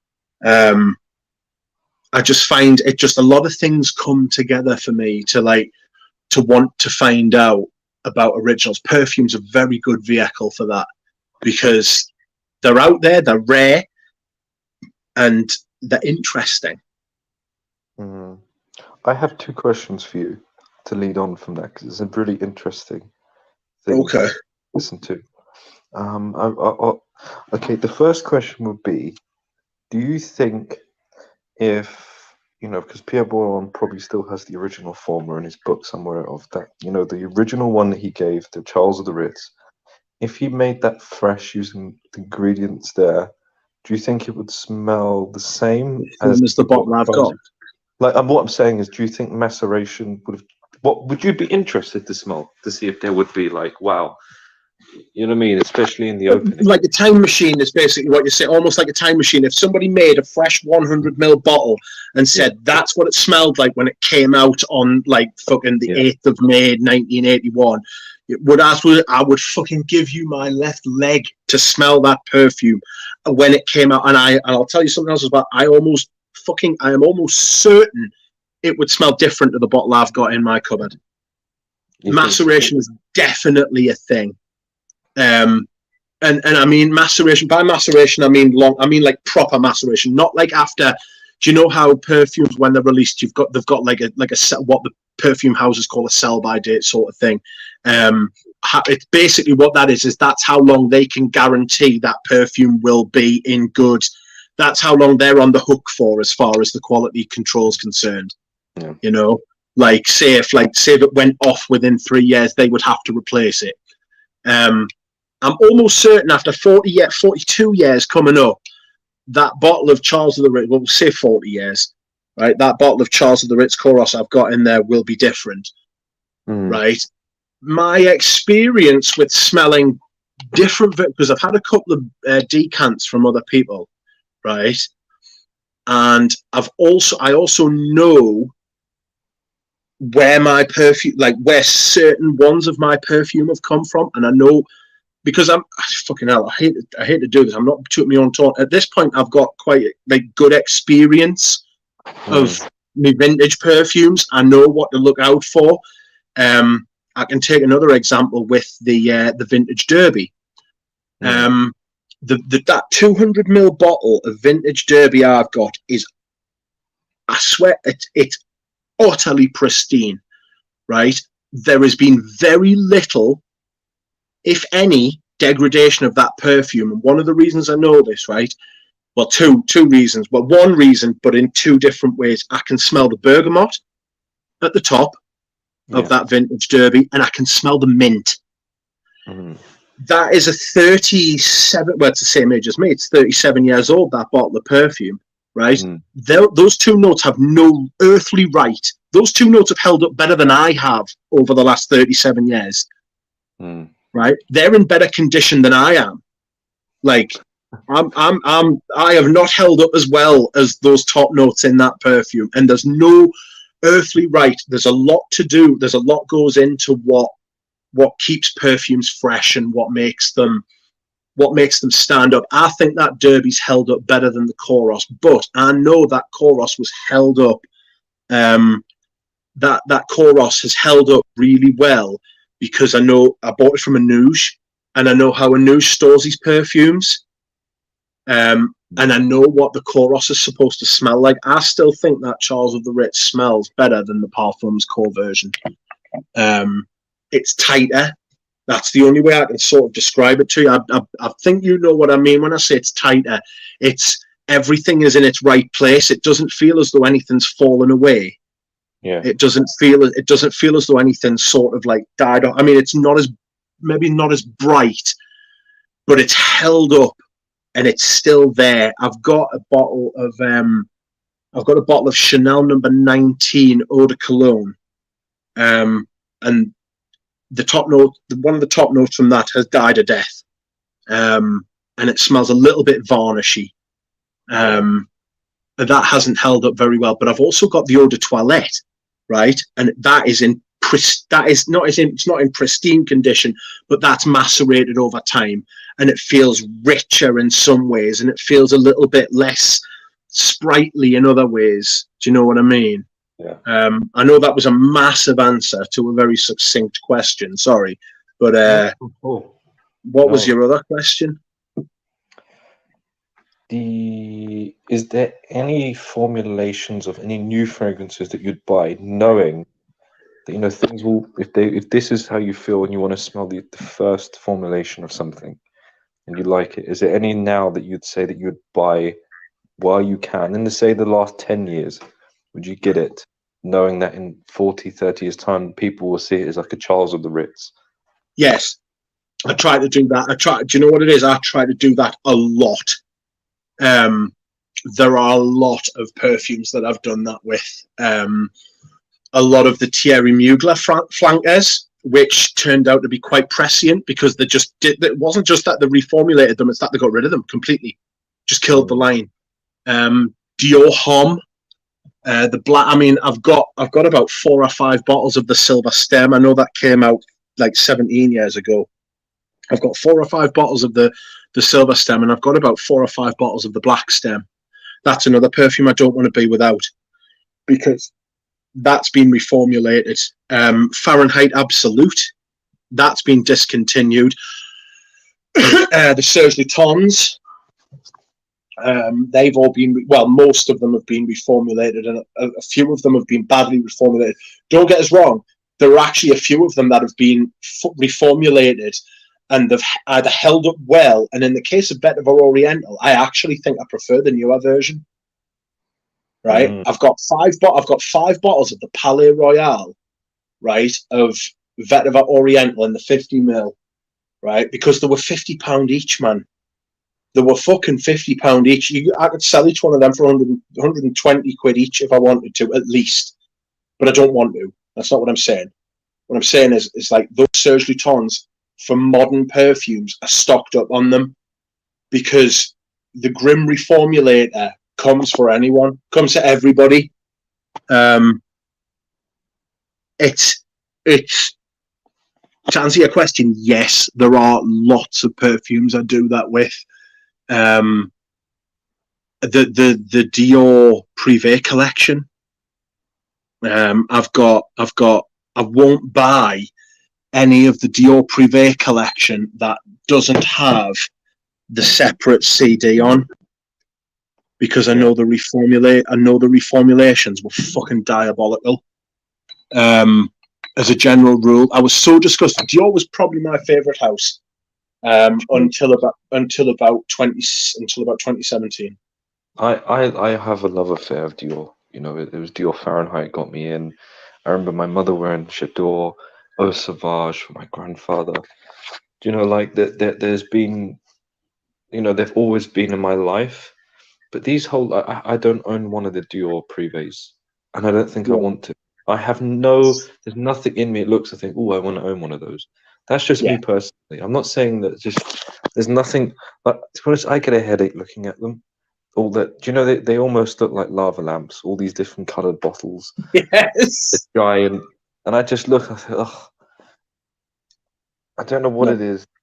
I totally understand. I'll tell you something, what I got today, a mini of something, a Dior. And what I was going to say to you before is it's between Serge Lutens and Dior as my favorite houses, and I've got nearly 20 bottles, 20 separate fragrances from both houses, right? So like you could say fucking 10% of my collection is Dior and Serge Lutens, but not including backup bottles, which I've got plenty of both houses.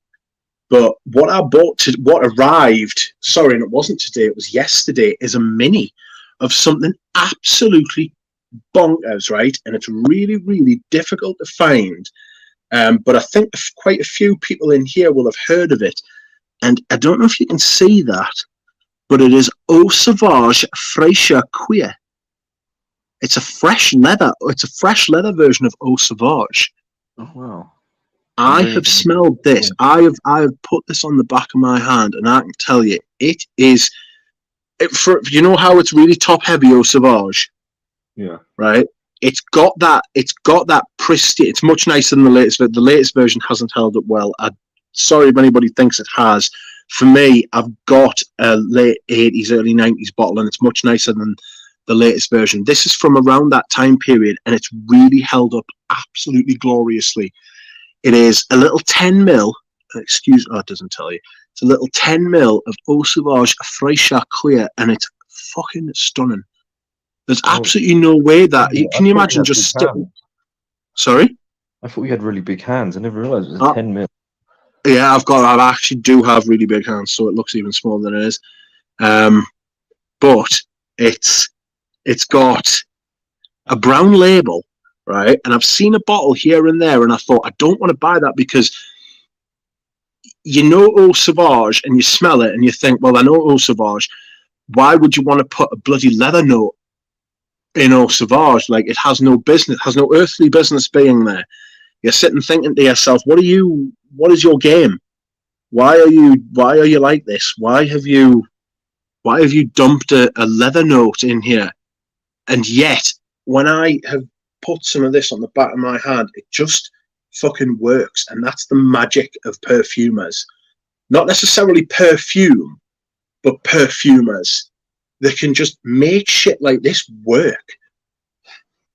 And it's like, how? It's like, I couldn't, I like stuff like that. I'm really intrigued by stuff that I feel like I can't do. You know? Like if I look at something and I think to myself, I could do that, then I'm not really interested in it, because it's like, that doesn't really impress us. When I look at stuff and I think there's absolutely no chance I could do that ever, that's when I get excited about stuff. Yeah, I know what you mean. It's like, exactly. That's why I love music.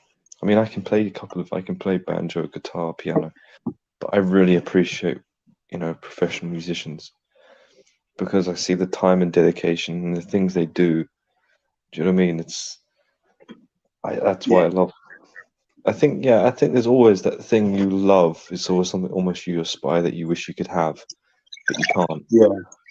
You know, that makes sense. It's like people will say things that you're good at, you don't really love doing, but the things that you wish you were good at, the things you really would love to do. That makes sense.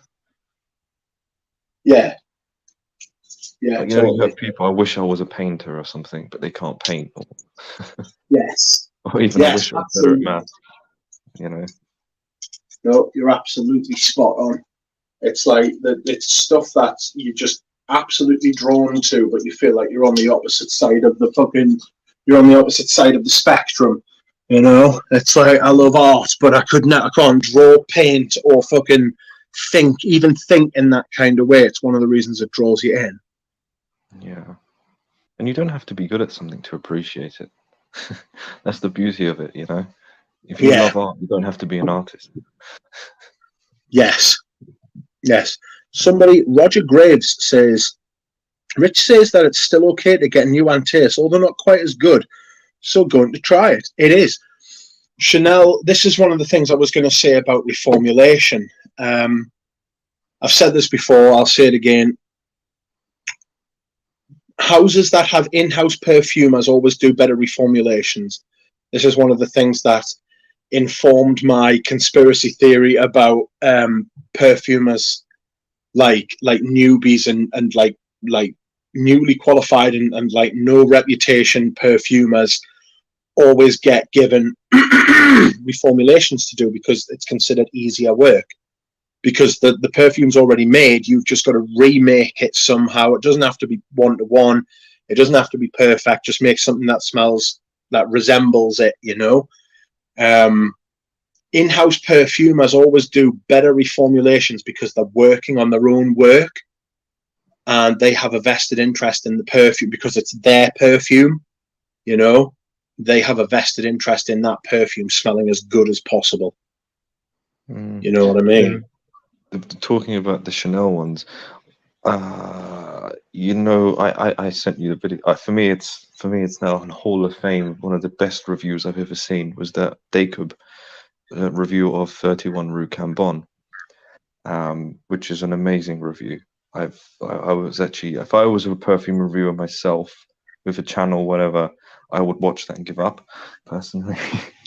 It was that good. But he talks about, because he had the EDT and he loves the EDT, and he said he smelled the EDP, which I have. I have the EDP, and for him, he said it's not good at all, which is interesting. And I've heard people say that. I've even heard people like Persile say the opposite, that the EDP is actually better. So there must be something different. If people saying it's better or worse, it must be different.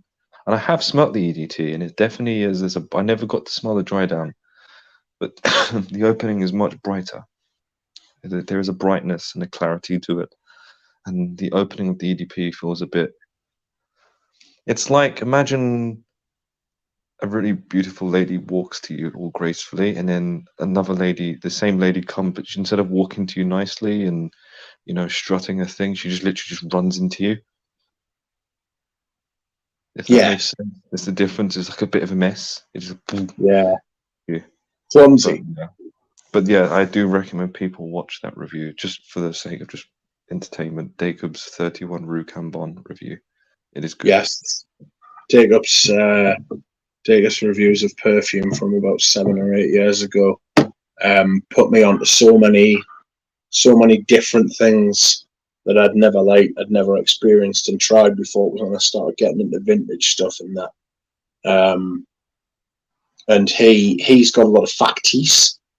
You know, he's got a lot of. I don't know what the plural of factice is. Excuse me. He's got a lot of factices, or factismo. And I remember his review of Opium Pour Homme by YSL, and he just whipped out this massive, like the vintage EDP came in a plastic, in a bluey violety kind of plastic holder, coffin, whatever you want to call it. And he had a factice of one of those, and I was just like, my God, it looks like a rocket. You know what I mean?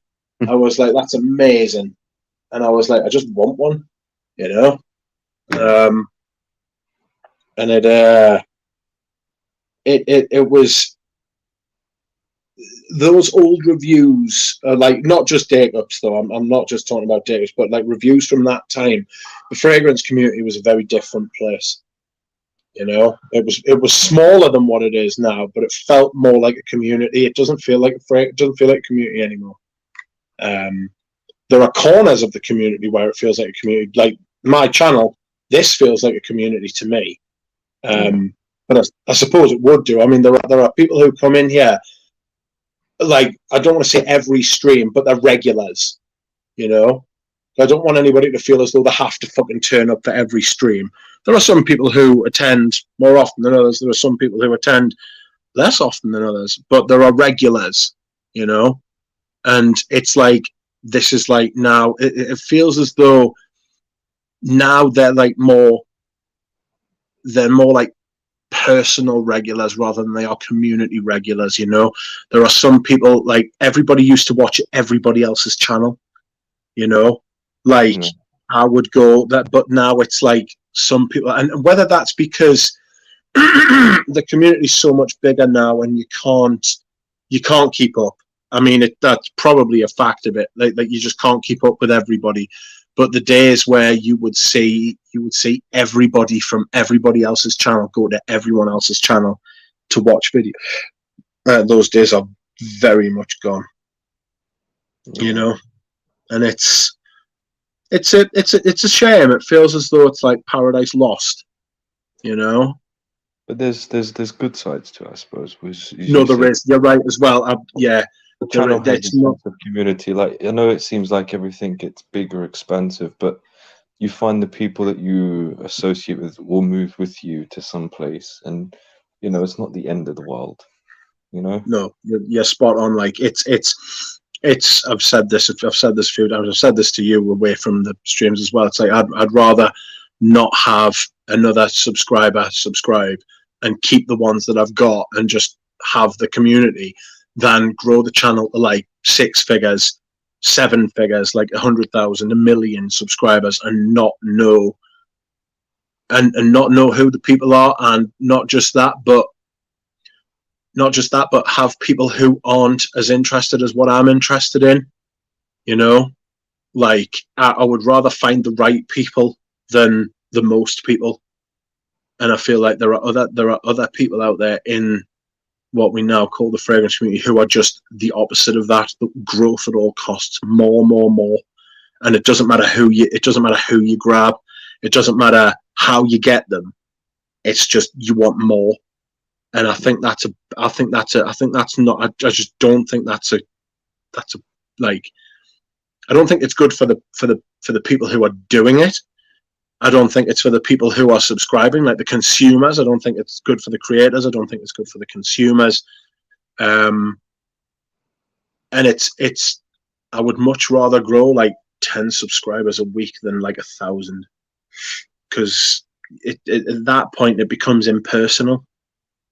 That's not really what I want. I don't want it to be impersonal. If you think about it, like me and you have been talking away from like streams and like the fragrance community for like over a year now, you know, like the best part of 18 months now. And like the same with like Peter from Fragrance View.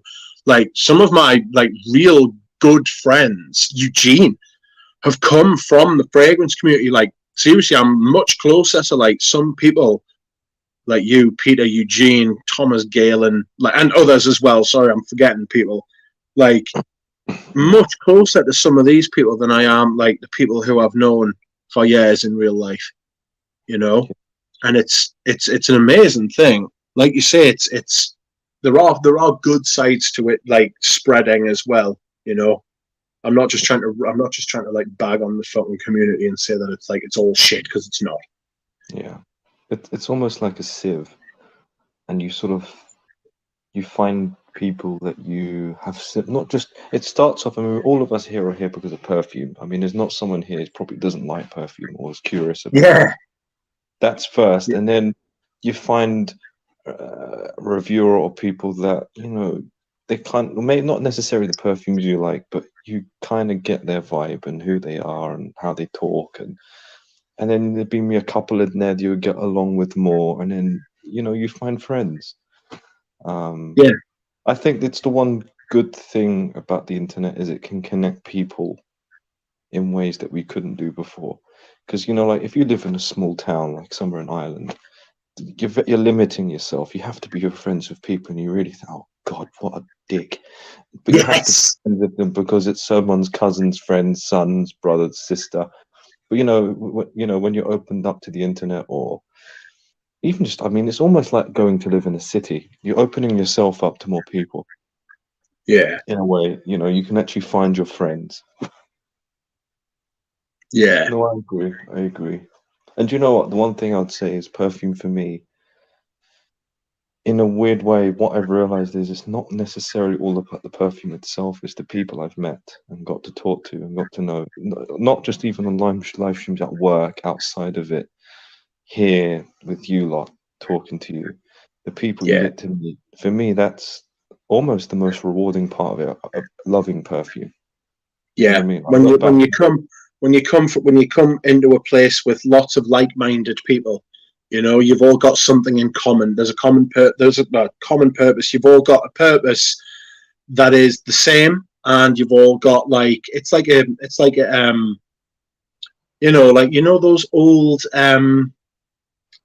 those old like associations that would be like Friends of the Earth, or like Friends of like the local cricket club, or fucking like you would have those people who all had like a common goal and a common sort of thing, and what you do is you foster that, and you build it, and you you encourage it and you nourish it and stuff like that, and you sieve out the bad ones, because in life you're always going to have some bad seeds, you just are. That's life. And then you keep the good ones, and I think that's one of the tricks.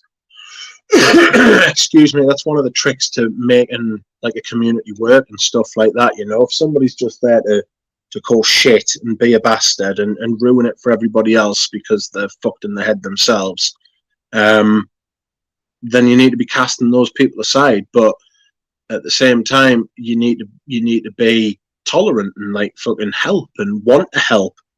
The amount like you rarely see in like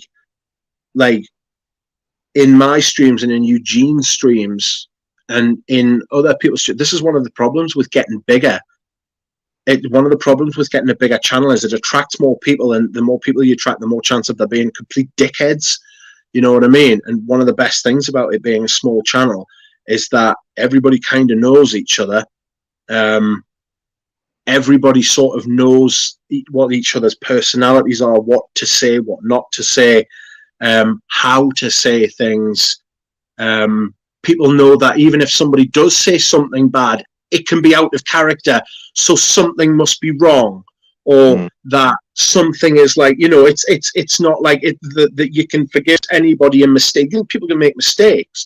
You know what I mean? It's lovely, like that kind of community.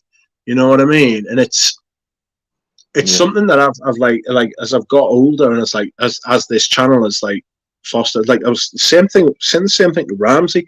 You know what I mean? Ramsey didn't want to make a channel. I'm not taking credit for Ramsey's channel, by the way, but Ramsey didn't want to start a channel and stuff, and I was like giving him a push. You know what I mean? It's like, and he I know he feels very similar to me. He's like, he really loves his channel. You know what I mean? He really loves like what he really loves like what he's got going on there as well. Yeah. And it's like you could start a channel, Well, I couldn't. I think to have a channel, it has to take not a certain type of person, but I think it's a certain person. If you're genuine, I know what you're saying about taking a certain type of person. Well, the main thing is you've got to want to do it. If you want to do it, you can make loads of mistakes. I made loads of mistakes. I didn't have a tripod for my camera. It was 2021, and I didn't have a tripod for my camera until that Christmas when I got two.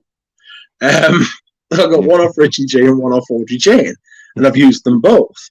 But excuse me, I'll start hydrate. Like people can forgive you mistakes if you're being genuine, you know what I mean? And like people can forgive you even if you've got some facets of your personality that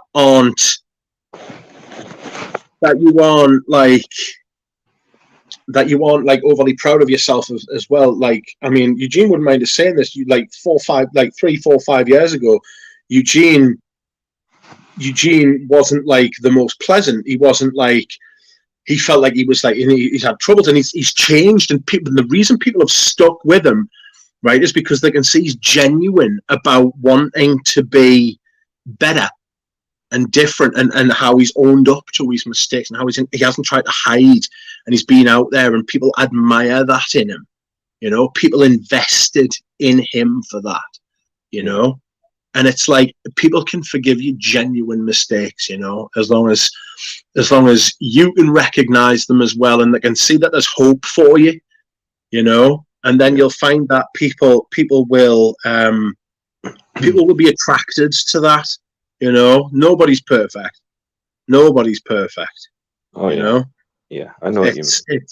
It's like, and people, it's like you were saying before about perfumes.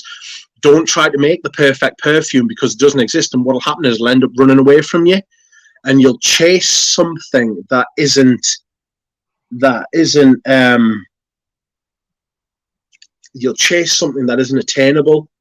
And what'll happen is that there'll be casualties, whether it's you yourself, or whether it's other people, or whether it's collateral damage. it's about trying to improve and trying to be a bit better. Yeah. You know what I mean?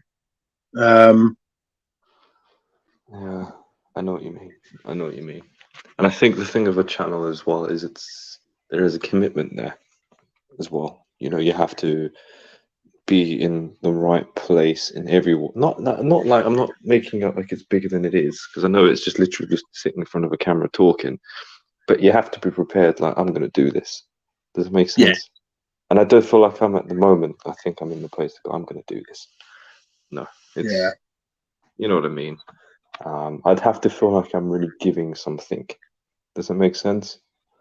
Yes. Like, No, I do understand. I do understand what you mean. Like, if you, like I said, you've got to want to do it. It's one of the strangest things, you know, to admit to yourself that you do actually want to do it. It takes a little push.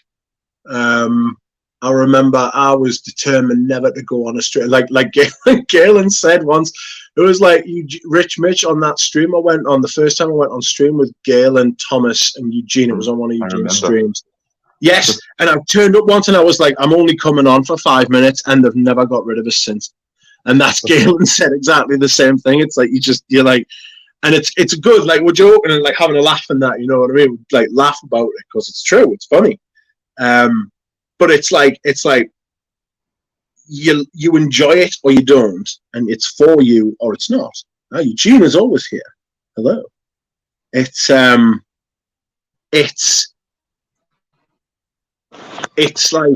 like I don't know. For me, it's become quite a good outlet and an inlet to let the world in. You know, because total sense. I mean, it makes total sense for you completely. I mean, just the way you talk about fragrance, you're a collector, you love it, you're a hobbyist. You've got you like how you communicate perfume. It's great, and for you, it just really is. It's almost, I'd say, the center of your life now. I'd say.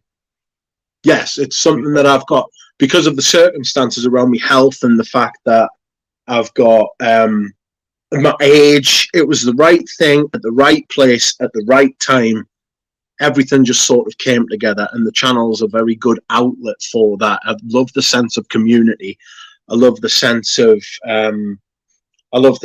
like the intellectual side of it, because you can get quite intellectual in different ways. You can get intellectual about it in different ways. You know, you can. There's plenty of scope for growth and mistake as well. Yeah. You know, which I actually quite like. And I've learned a lot about through the people I've met. Jesus, it's cheesy as fuck. Through the people I've met, I've learned a lot about like life. Do you know what I mean? Like, I've met like men who are like 10, 15, 20, 25 years older than me. And then I've met like men who are like 10, 15 years younger than I am. You know what I mean? So you get that full range. You get like this idea of seeing yourself 15 years ago, but then you see like these men who see themselves as you 10, 15 years ago, you know, and you can pick up a lot from both, you know. And it's like, for me, it's been a beautiful thing, and I'm really glad I did it. Like,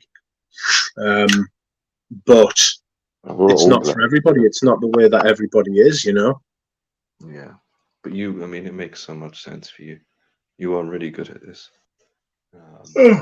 Thank you very much. Not in the way that you try. It's just natural, and that's the thing. You're just yourself.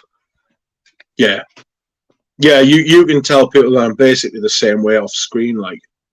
You know what I mean? You're a bit more cheeky. I mean, you do tell me you love lemons. You scandalous bastard! I'll kick you off, you bad rose. I wonder if you could graft a lemon to a rose. God, that sounds dirty. But anyway, no, I could see you being into that. Oh God. We're not one of our voice notes exchanges, Rich, so we should be careful. That's another thing. I hate text and stuff. I'm much rather, you know, people like. I know. Totally, yeah, I know. I hate text and stuff. I much prefer just saying it. You know what I mean? Like that's just the height of laziness. I find it much less effort to use my mouth than I do to use me thumbs. You know what I mean? That's all it is.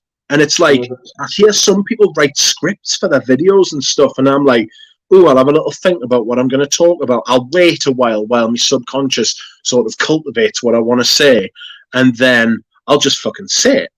You know what I mean? I'll just fucking utter it, and if I bollocks it up, then I'll just say, whoops, I bollocks that, and I'll carry on, you know? The funniest thing for me is when I listen to your voice notes, say privately, I always have them on 1x5 speed. Yes, I know. And when I talk to you now, I think, God, you're speaking slow. And I'm like, where can I speed you up? You know? Yeah, see, you're looking for a button to press. You little rascal. I can't imagine what I sound like. I might play my own voice messages at one point. Sorry, I nearly fell off my chair. I might play my own voice messages at 1.5 speed and see what I sound like. I do that to other people now. It's you that's done that to me. I do that to other people now. You know, I do it like with me because I can speak very slow. I wouldn't listen to my own voice notes. I'd put it on 2x. It's who was I talking to earlier today? Oh, it wasn't. It was you. I was talking to you yesterday about Audrey Jane, about how she'd done an unboxing. She'd bought a perfume and she'd done an unboxing on Instagram. And I was like, where the hell's I thought? Why should she not put this up on YouTube? But like, we know Audrey Jane, she films in 4K, and it takes a tablet 3 days to upload the fucking video. I know. I said you should just go the full hog and do like 3D or something. You know, all of us sitting with the glass. Yeah, that's just book like a theater or a concert hall and invite everybody around and just sod it and just do that. Like, just do it properly. Get everybody there in person. You know what I mean? Filming in Birmingham. Oh God Almighty! Can you imagine? We'll have to go to Birmingham. To Birmingham. Oh, here, she's in the chat. I've just seen Audrey Jane pop up. Audrey, you want another video? There's peer pressure, guys. Come on. Yes, Audrey Jane has been lurking in the background. She is. That's another thing as well. Not everybody who watches my videos comments, and fair play to the people who don't comment as well. Lots of people do, and most of my. This is something as well. I used to listen to who was it? There was a YouTuber who was like, they were watching their analytics, and they said on their analytics, only 20% of the people who watched their videos were subscribed to them, which means obviously, I mean how maths works. 80% of the people who watched their videos weren't subscribed. And I was thinking to myself, this only occurred to us the other day. This is how like much of a lud I am. I was like, I've got fucking analytics. This wasn't the other day. It was a few weeks ago. Maybe it's even a couple of months ago now. Christ. But I went on to my analytics and I was like, who's watching my videos? Fucking literally the other way around. 75%, 70 to 80%, somewhere in that range of my viewers or subscribers, and the other 20 odd % are people who don't subscribe. I thought that was really fucking interesting. You know what I mean? I thought that was really, really interesting. That most of the people who watch my videos are returning viewers, you know? Yeah. Right. Oh, that was quite cool. You know what I mean? Yeah. Again, it's like Ramsey left a comment here saying, and I've never looked at my analytics. To be honest with you, I only did it because that sort of thought popped into my mind. That thought popped into my mind where I was like, "Ooh, I wonder what like the percentage is." It's a rabbit hole though. Do you know what I mean? Like I don't want to play to the analytics. I don't want to play to the algorithm. That's not what I want it to be about. You know, because then you end up creating a channel that is about the algorithm and not about. There's a place for data and stuff like that, but it's not necessarily what I want mine to be about. I would much rather my channel was more about just like-minded people, really. You know what I mean? I don't mind people having different opinion. In fact, I'd love people with a different opinion as long as they don't come in and just be an absolute bellend about it. You know what I mean? Like, It's hard for people on the internet with a different thing not to be a bellend, I find. oh, it's absolutely, and it's why it's like I feel really lucky. It's like the same thing when I had the virus. You know, I had the virus, and my mate was like, "Oh, how bad were you?" And you know how I'm on them immunosuppressants and stuff. I was like, "Fucking, how bad is this going to get?" There was a couple of, like when it first hit, and I knew I had it. I was like, how bad's this going to go? And I literally had it for about 5-6 days now, and I was fine. And I was like, fuck. I've spent the last 3 years of my life shitting myself, thinking that this was going to be horrific, right? Thinking this could be the end, right? And then I've had it. I've had it for about 4 or 5 days. I've had worse colds. You know what I mean? I had a chest infection when I was 18, right? And it was much worse than this. Had the beginnings of a chest infection this time, but I've got antibiotics and it fucked off. And that was it. Do you know what I mean? I've lost the biggest pain in the arse is the loss of taste and smell. It happened to me before Christmas for 2 weeks, and I tell you one thing, it was a bit depressing. Yeah, it is. Yeah. You start, like, if you're an overthinker like me, you start thinking, it's not coming back. It doesn't come back. Yes. Do you know? Yes, shitting it. It's like I'm sitting looking at all these perfumes thinking, well, that's me. I just wasted the last 20 years of my life. What the fuck? Do you know what I mean? Or at least I'm going to have to do something else now. That's one of the things that pushed us to sell the perfumes that I'm not wearing or not like smelling. You know, like I say, I've sold like 15 perfumes tonight, and it's like none of those am I going to miss because I never wear them. You know what I mean? Even for sorry. No, you finish. I was just going to say, even for reference, those perfumes aren't like needed anymore because I've smelled them and I understand them and I know them and I've had them, and now I don't have them, and I can always like recall them. You know, it's not. I've never got rid of a perfume and thought to myself and had seller's remorse. Yeah. Never. I've given away loads. I gave away loads to Richie G. I mean, they were all like, I don't want to say they were all crap because they weren't all crap, but there were all versions of perfumes and types of perfumes that I just didn't wear or didn't want. I couldn't name 10 of them now. You know, I couldn't name 10 of them, and I've given them like 30, 40 or 50 perfumes. Do you know what I mean? So it's like I would rather they just went somewhere that someone was going to make good use of them. And I know that these ones that I've got rid of will. Yeah, you know? I was going to say it's a weird thing that you sometimes almost have to own a perfume to really realize you don't like it. Yes. You don't have that kind of not grasping, but like that kind of, I need to consume it, you know, to then know it and know that I don't want this now. You know, it's like you pick your poison. Yeah. You know, you pick something that you just don't. I don't know. It's just something that you don't. You just. I've lost my train of thought. Maybe. I was just going to say, because I was going to say, does anyone want to reveal their scent of the day in the chat, just out of interest? Yes, reveal your scent of the day in the chat. Yes. Bobby's asking who's the biggest shithouse in your opinion. Well, sometimes I look in the mirror. And think, not today, buddy.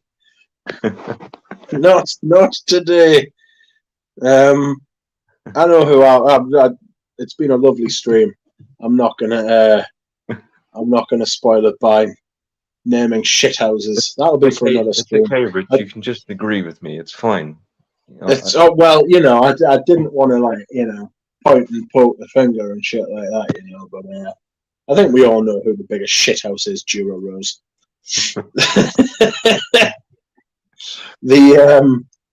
Audrey Jane has said, I've slowed down with my buying and I feel a lot happier that I'm really considering what I'm adding to my collection these days. I did that last year. I know it didn't seem like it at times, right? But I slowed down. That's the idea. To always improve, slow down and be a lot more picky and stuff like that. Don't get us wrong. This is something else I wanted to say as well. I've sold a lot of perfumes, right? but I don't regret buying those same perfumes either. Absolutely not. Yeah.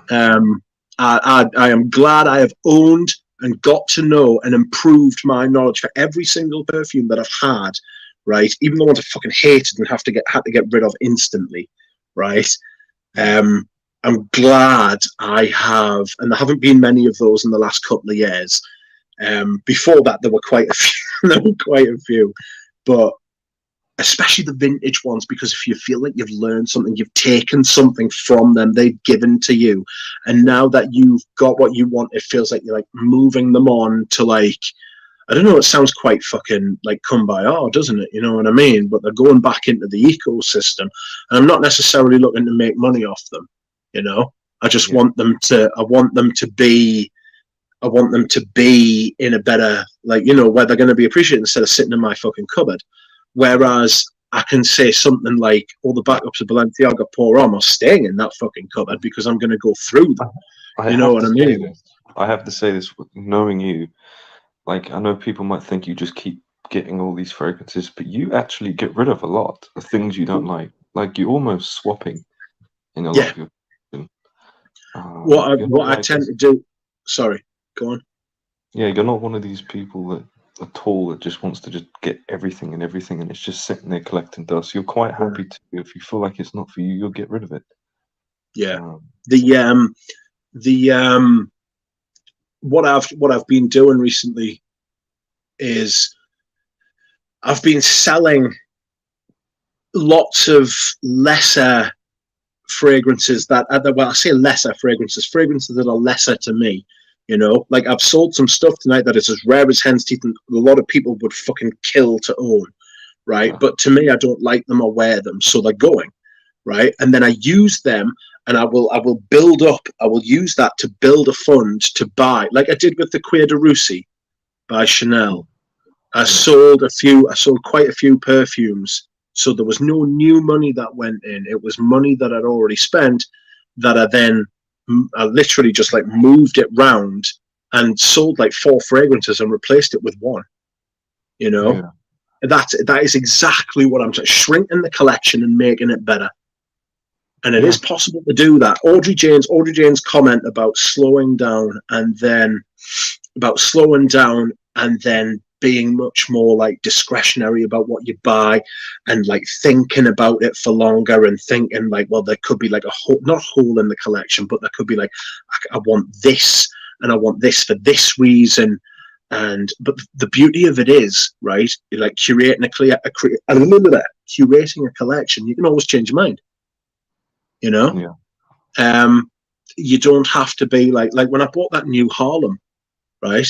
I bought that new Harlem off Peter Kokorin for a great price, because Peter Kokorin is frankly a fucking legend. But it was the vintage one. It was the exact bottle I wanted, right? Now, Bond number 9 is the worst niche house in the world. If you don't consider fucking clone houses, which I don't, you know. I know JJ had quite a passionate discussion about like clone houses and stuff last night. For me, I'm just for me, I just don't. I'm just not interested. Other people are, and I've come to terms with that, and it was my problem. You know, I used to say clones are theft, and I believe that the companies are stealing other people's ideas, but that's my problem. That's not other people's problems, and they shouldn't have to bear that kind of stigma from me. So I don't go around pointing fingers at people and going, "You're evil, evil." Do you know what I mean? Like, I don't go around like dogmatically fucking telling people that they're like bad people. Except me. Anyway. Oh, Jeff Beck's died. Yeah, I've just seen that. It's very sad. I know that is very sad. Jeff Beck, what are you doing? What did you do that for, you silly fucker? He was on the drink in Newcastle with fucking Johnny Depp and Sam Fender in Newcastle. Silly sausage. God, that's a bit of a shock. He's 78 though. He doesn't leave me though. He kind of does. He's like a bit like the Rolling Stones. They've aged in the face, even though they've got dark hair. No, it's That's still sad. It is sad. It is sad. You're right. I mean, you're talking about the guitar lover's guitarist, really. Oh, fucking hell, it was fucking bacterial meningitis. Oh God. That is not a great way to go. Although I imagine he was unconscious at like the time of expiration. Do you know what I mean? Jesus. He died peacefully. That's nice. At least he died peacefully. Don't get fucking bacterial meningitis. Jesus. I can't remember what I was talking about now. You was talking about. What were you talking about? You was talking about. You said mention clone brands, and you're not. So yeah, fuck clone brands. I'm not. I just think that I couldn't do that really. You know what I mean? I wouldn't just go around. Basically, just fucking. I think there's a room for them where there's like vintage fragrances that just don't get made anymore. That like vintage fragrances that don't get made anymore. But the problem is that usually what they're doing is they're trying to scrimp and like basically they're trying to make stuff like build them cheap and stack them high. You know what I mean? Buy low, stack high. And it's like they're making stuff that smells similar. It doesn't smell the same. I've smelled a number of clones, and the fact that some people have the barefaced lie to turn around and say this smells exactly the same. It's 1-to-1, or it's 80. It's not that it's 80%, that it's 99 or 95%, and in some cases 90% the same. It just lies. It's just because I've never smelled a clone that smelled that good. That didn't come from. I'll tell you, there's a fragrance I've got, and I can't remember what it's fucking called now. And Nuge will know what it is. It's done by a house that copied Dolce & Gabbana Pour Homme, and I've got a bottle of it, right? And it's like 20 quid, right? And it smells very much like Dolce & Gabbana Pour Homme. It wasn't a clone house. It was a separate brand entirely, right? It was its own brand. And like, I don't know if I think that that's even worse, you know. Like, I don't know that I think that that's like if like an actual fucking, if that's actually worse, you know, when like a design brand copies like another design brand's fragrance, you know, like the whole blue fragrance thing. I mean, it's. You know? I mean, this whole copy thing has been going on since the. It's been going on since the dawn of time. Yeah, everyone copied Coty in the early years as well. It's just Nazareno Gabrielli. That's right. You know, I was going to say Iris Nazarena, but it's obviously not. Yeah, I don't want to put guilt on people though. I don't want to shit on people who are like, I want to smell good, but I don't want to pay fucking batty prices. Do you know what I mean? Like prices that are just like batshit. You know, I mean, that is understandable as all fuck. But I reckon I would do it a different way rather than buying clones personally. Yeah, I'd go out and buy cheap like stuff at discounters. I would buy. This is personal, you know. I would go out and I would be like, well, I don't want to smell like Aventus because every fucker smells like it and it's been done to death. Aventus had been done to death like fucking 7 years ago, you know. Aventus had been done to death fucking 8 years ago. Like, by this time, like people, like, there are still brands that release fucking Aventus clones today, and it's like, what are you doing? Yeah, you know, it's crazy. It's crazy. It's over. It's done. It's like the oud phase. Unless it's natural oud, what you doing releasing an oud fragrance in 2023? It's like, for me, it's, you're not gonna stop. Like, if I'm honestly, I've met so many different people who like different things in fragrances, and I don't know if I'm quite laid back personally, you know, behind the scenes, and I don't really care if you're doing something that doesn't affect me, that's not really hurting someone. You do your own thing. some people will say, clone brands can hurt businesses. Usually the businesses they hurt are the big niche brands like your Parfums, Marleys and that, who are making a lot of money anyway. He would Yeah. say actually some of their ones they're making are a bit clony. Well, I would say. Do you know what it is? I would go much further than a bit clony, but the. I know, but it's like I have to be, allegedly. Yes, allegedly, that's right. It's, it's like anything. There's a big bad world out there. You're just gonna have to realize it exists. And what do you want to associate with? I'd like to get, the real thing, the thing I like.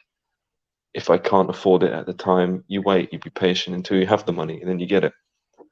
That's personally what I would do as well. But there are lots of people who like can't or won't, and like good for them. Yeah, if you're reaching, if you're grasping, if you're striving, and you want like, but to me it just doesn't. To me, it's just not something I would do. I'm fortunate enough to be in a position where I've got all these fucking perfumes, and like I can sit here. It's easy for me to sit and pontificate as somebody who simply can't do that. I don't have a wife. I don't have children. You know what I mean? Like, I'm in a very fortunate position. Don't think that I don't know that. And again, in other ways, I'm very unfortunate. There are other things about us that aren't great. You know what I mean? So it's. I don't think we're ever gonna settle the debate. Nobody's ever gonna. You can only give your opinion, right? And if people disagree with it, well, then fucking fair enough. You know what I mean? Yeah. But it's becoming a little bit culty with certain clone brands. What's happened? Sorry, a lot of people talking about Sarah McCartney, and I've met Sarah. I know Sarah. She's actually a really lovely lady, by the way, behind the scenes. Yeah.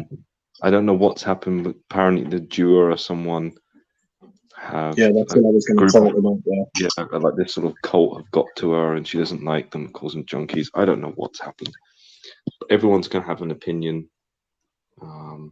I understand why Sarah would feel so strong about clone brands, especially if people are cloning her fragrances, because when you have a small business and you put so much into it, I mean, time, money, effort, emotion, you're trying to make things, and then people just think, oh, I'm just going to make cheap buck of something she makes. I can understand in her position. If you were in her shoes, you'd probably feel the same way. Yeah. You have to almost put yourself in the person's shoes, and then you have a totally new perspective. Yeah. I'll say Joe has made a very, very good point, and this is a point I made. I changed my tune on clones a lot when the prices started going fucking mental. I know that production costs, if you manufacture and produce anything at the minute, your costs are going up considerably. Not a little bit, a lot, a fucking lot. Yeah, bottles, the material. Bottles, ingredients, like just the rising cost of living. Everybody's got to get paid. I understand it, but the way that perfume prices have been increasing above the rate of inflation is pretty bonkers. Like, and it's not as if they don't make a lot of money on these fucking bottles. They could take a little hit to their profits just to make it easier on everybody. Just a little one. It's not as if you're going to go fucking backwards. You're not going to start. Go on. I find from seeing, because I've seen price increases and, obviously firsthand, and I find it's the smaller brands, like your Towers, your Hiram Greens, they're the ones who are being the most honest. Some of them, they're not even putting up their prices. So they must be. And remember, they're a small business doing things themselves. These things affect them more than Dior or Chanel or Tom Ford. That from their point of view is, we need to keep these margins. We don't care. We're still making these massive profits. They're almost psychopathic with it. Yes, it is. There's a pathology to it. There's a fucking, there's a like a need. You know what I mean? Yeah, absolutely. And So, like, I mean, Tower put up his prices. I remember telling you but that was the first time he'd done it in years, and yes, really, it was a need. And actually, I think he kept the price the same for many of like Lair du Desert, Lone Star Memories. They were kept the same, I think. It was just some of the other ones a bit more expensive to produce, because some of his sorry, some of the formulas he makes. I mean, Le Maroc Porel, the first one he made. Have you seen the color of the actual the fragrance oils in that? no, because it's fucking the blue bottles. It's hard to tell. When you spray it on, you've never. It's like bright, vivid orange. The amount of jasmine he's using in that. I don't think he even keeps the IFA regulator. I'm not 100% sure. I can't say 100%, but he really, it's not cheap. The formula, the actual formula of those things, and he put them up any a little bit. Like, I feel like he must be taking a bit of a hit behind the scenes. Do you know what I mean? And that's why I look at some of these big brands doing it, and they're not doing it just because, oh, it's costing us more. The amount is probably costing them on the scale they make these things is very small. It's Yeah, it's like yeah, it's like that. It was found out, during Brexit, a lot of companies were using that as an yes, opportunity to really hike prices on everything and blame it on Brexit when actually they didn't yes, have to inflate it that much. Do you know what I mean? yeah, Inflation plus interest. yeah. It is. It's scandalous. It's greed. The whole greed thing is it's taken over. It's got a little bit. We have constructed a system which rewards such thinking and behaviour. Um, and that seems to be where we're at the minute. This to go back to the original point, I do take a much softer line on people who buy clones now. And it's not as if like fucking I'm saying.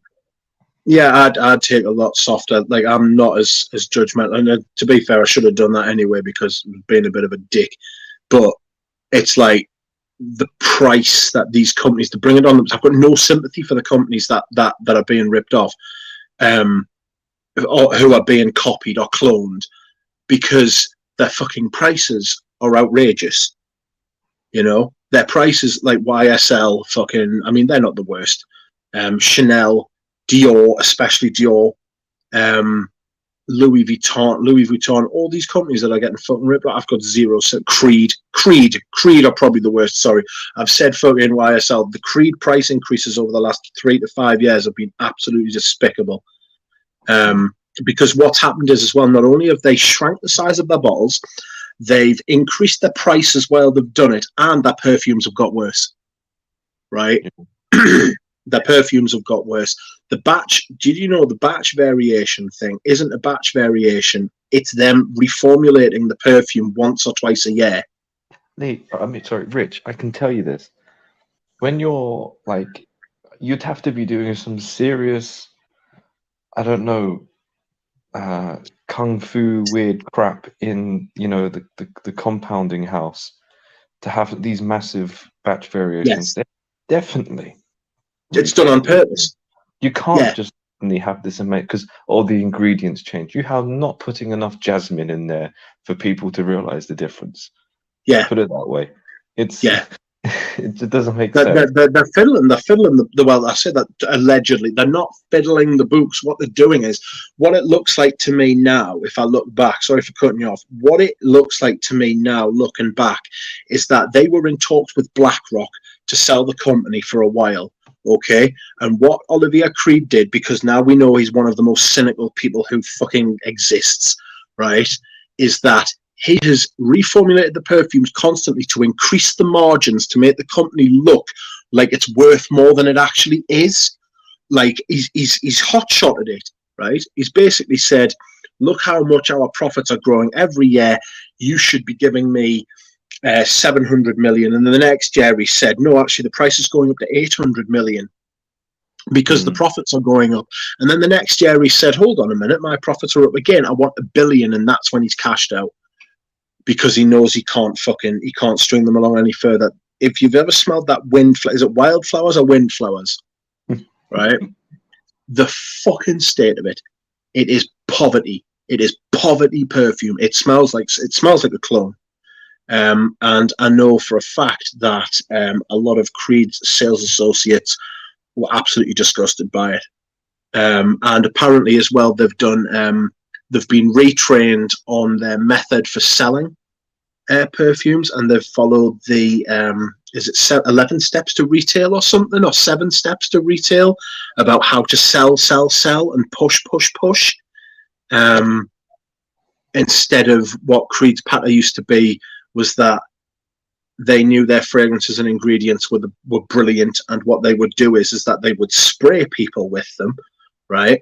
And then they would say, go away and come back in half an hour, and if you still like it, there'll be a bottle here like waiting for you and stuff like that. They had that kind of arrogance about them. Don't have that anymore.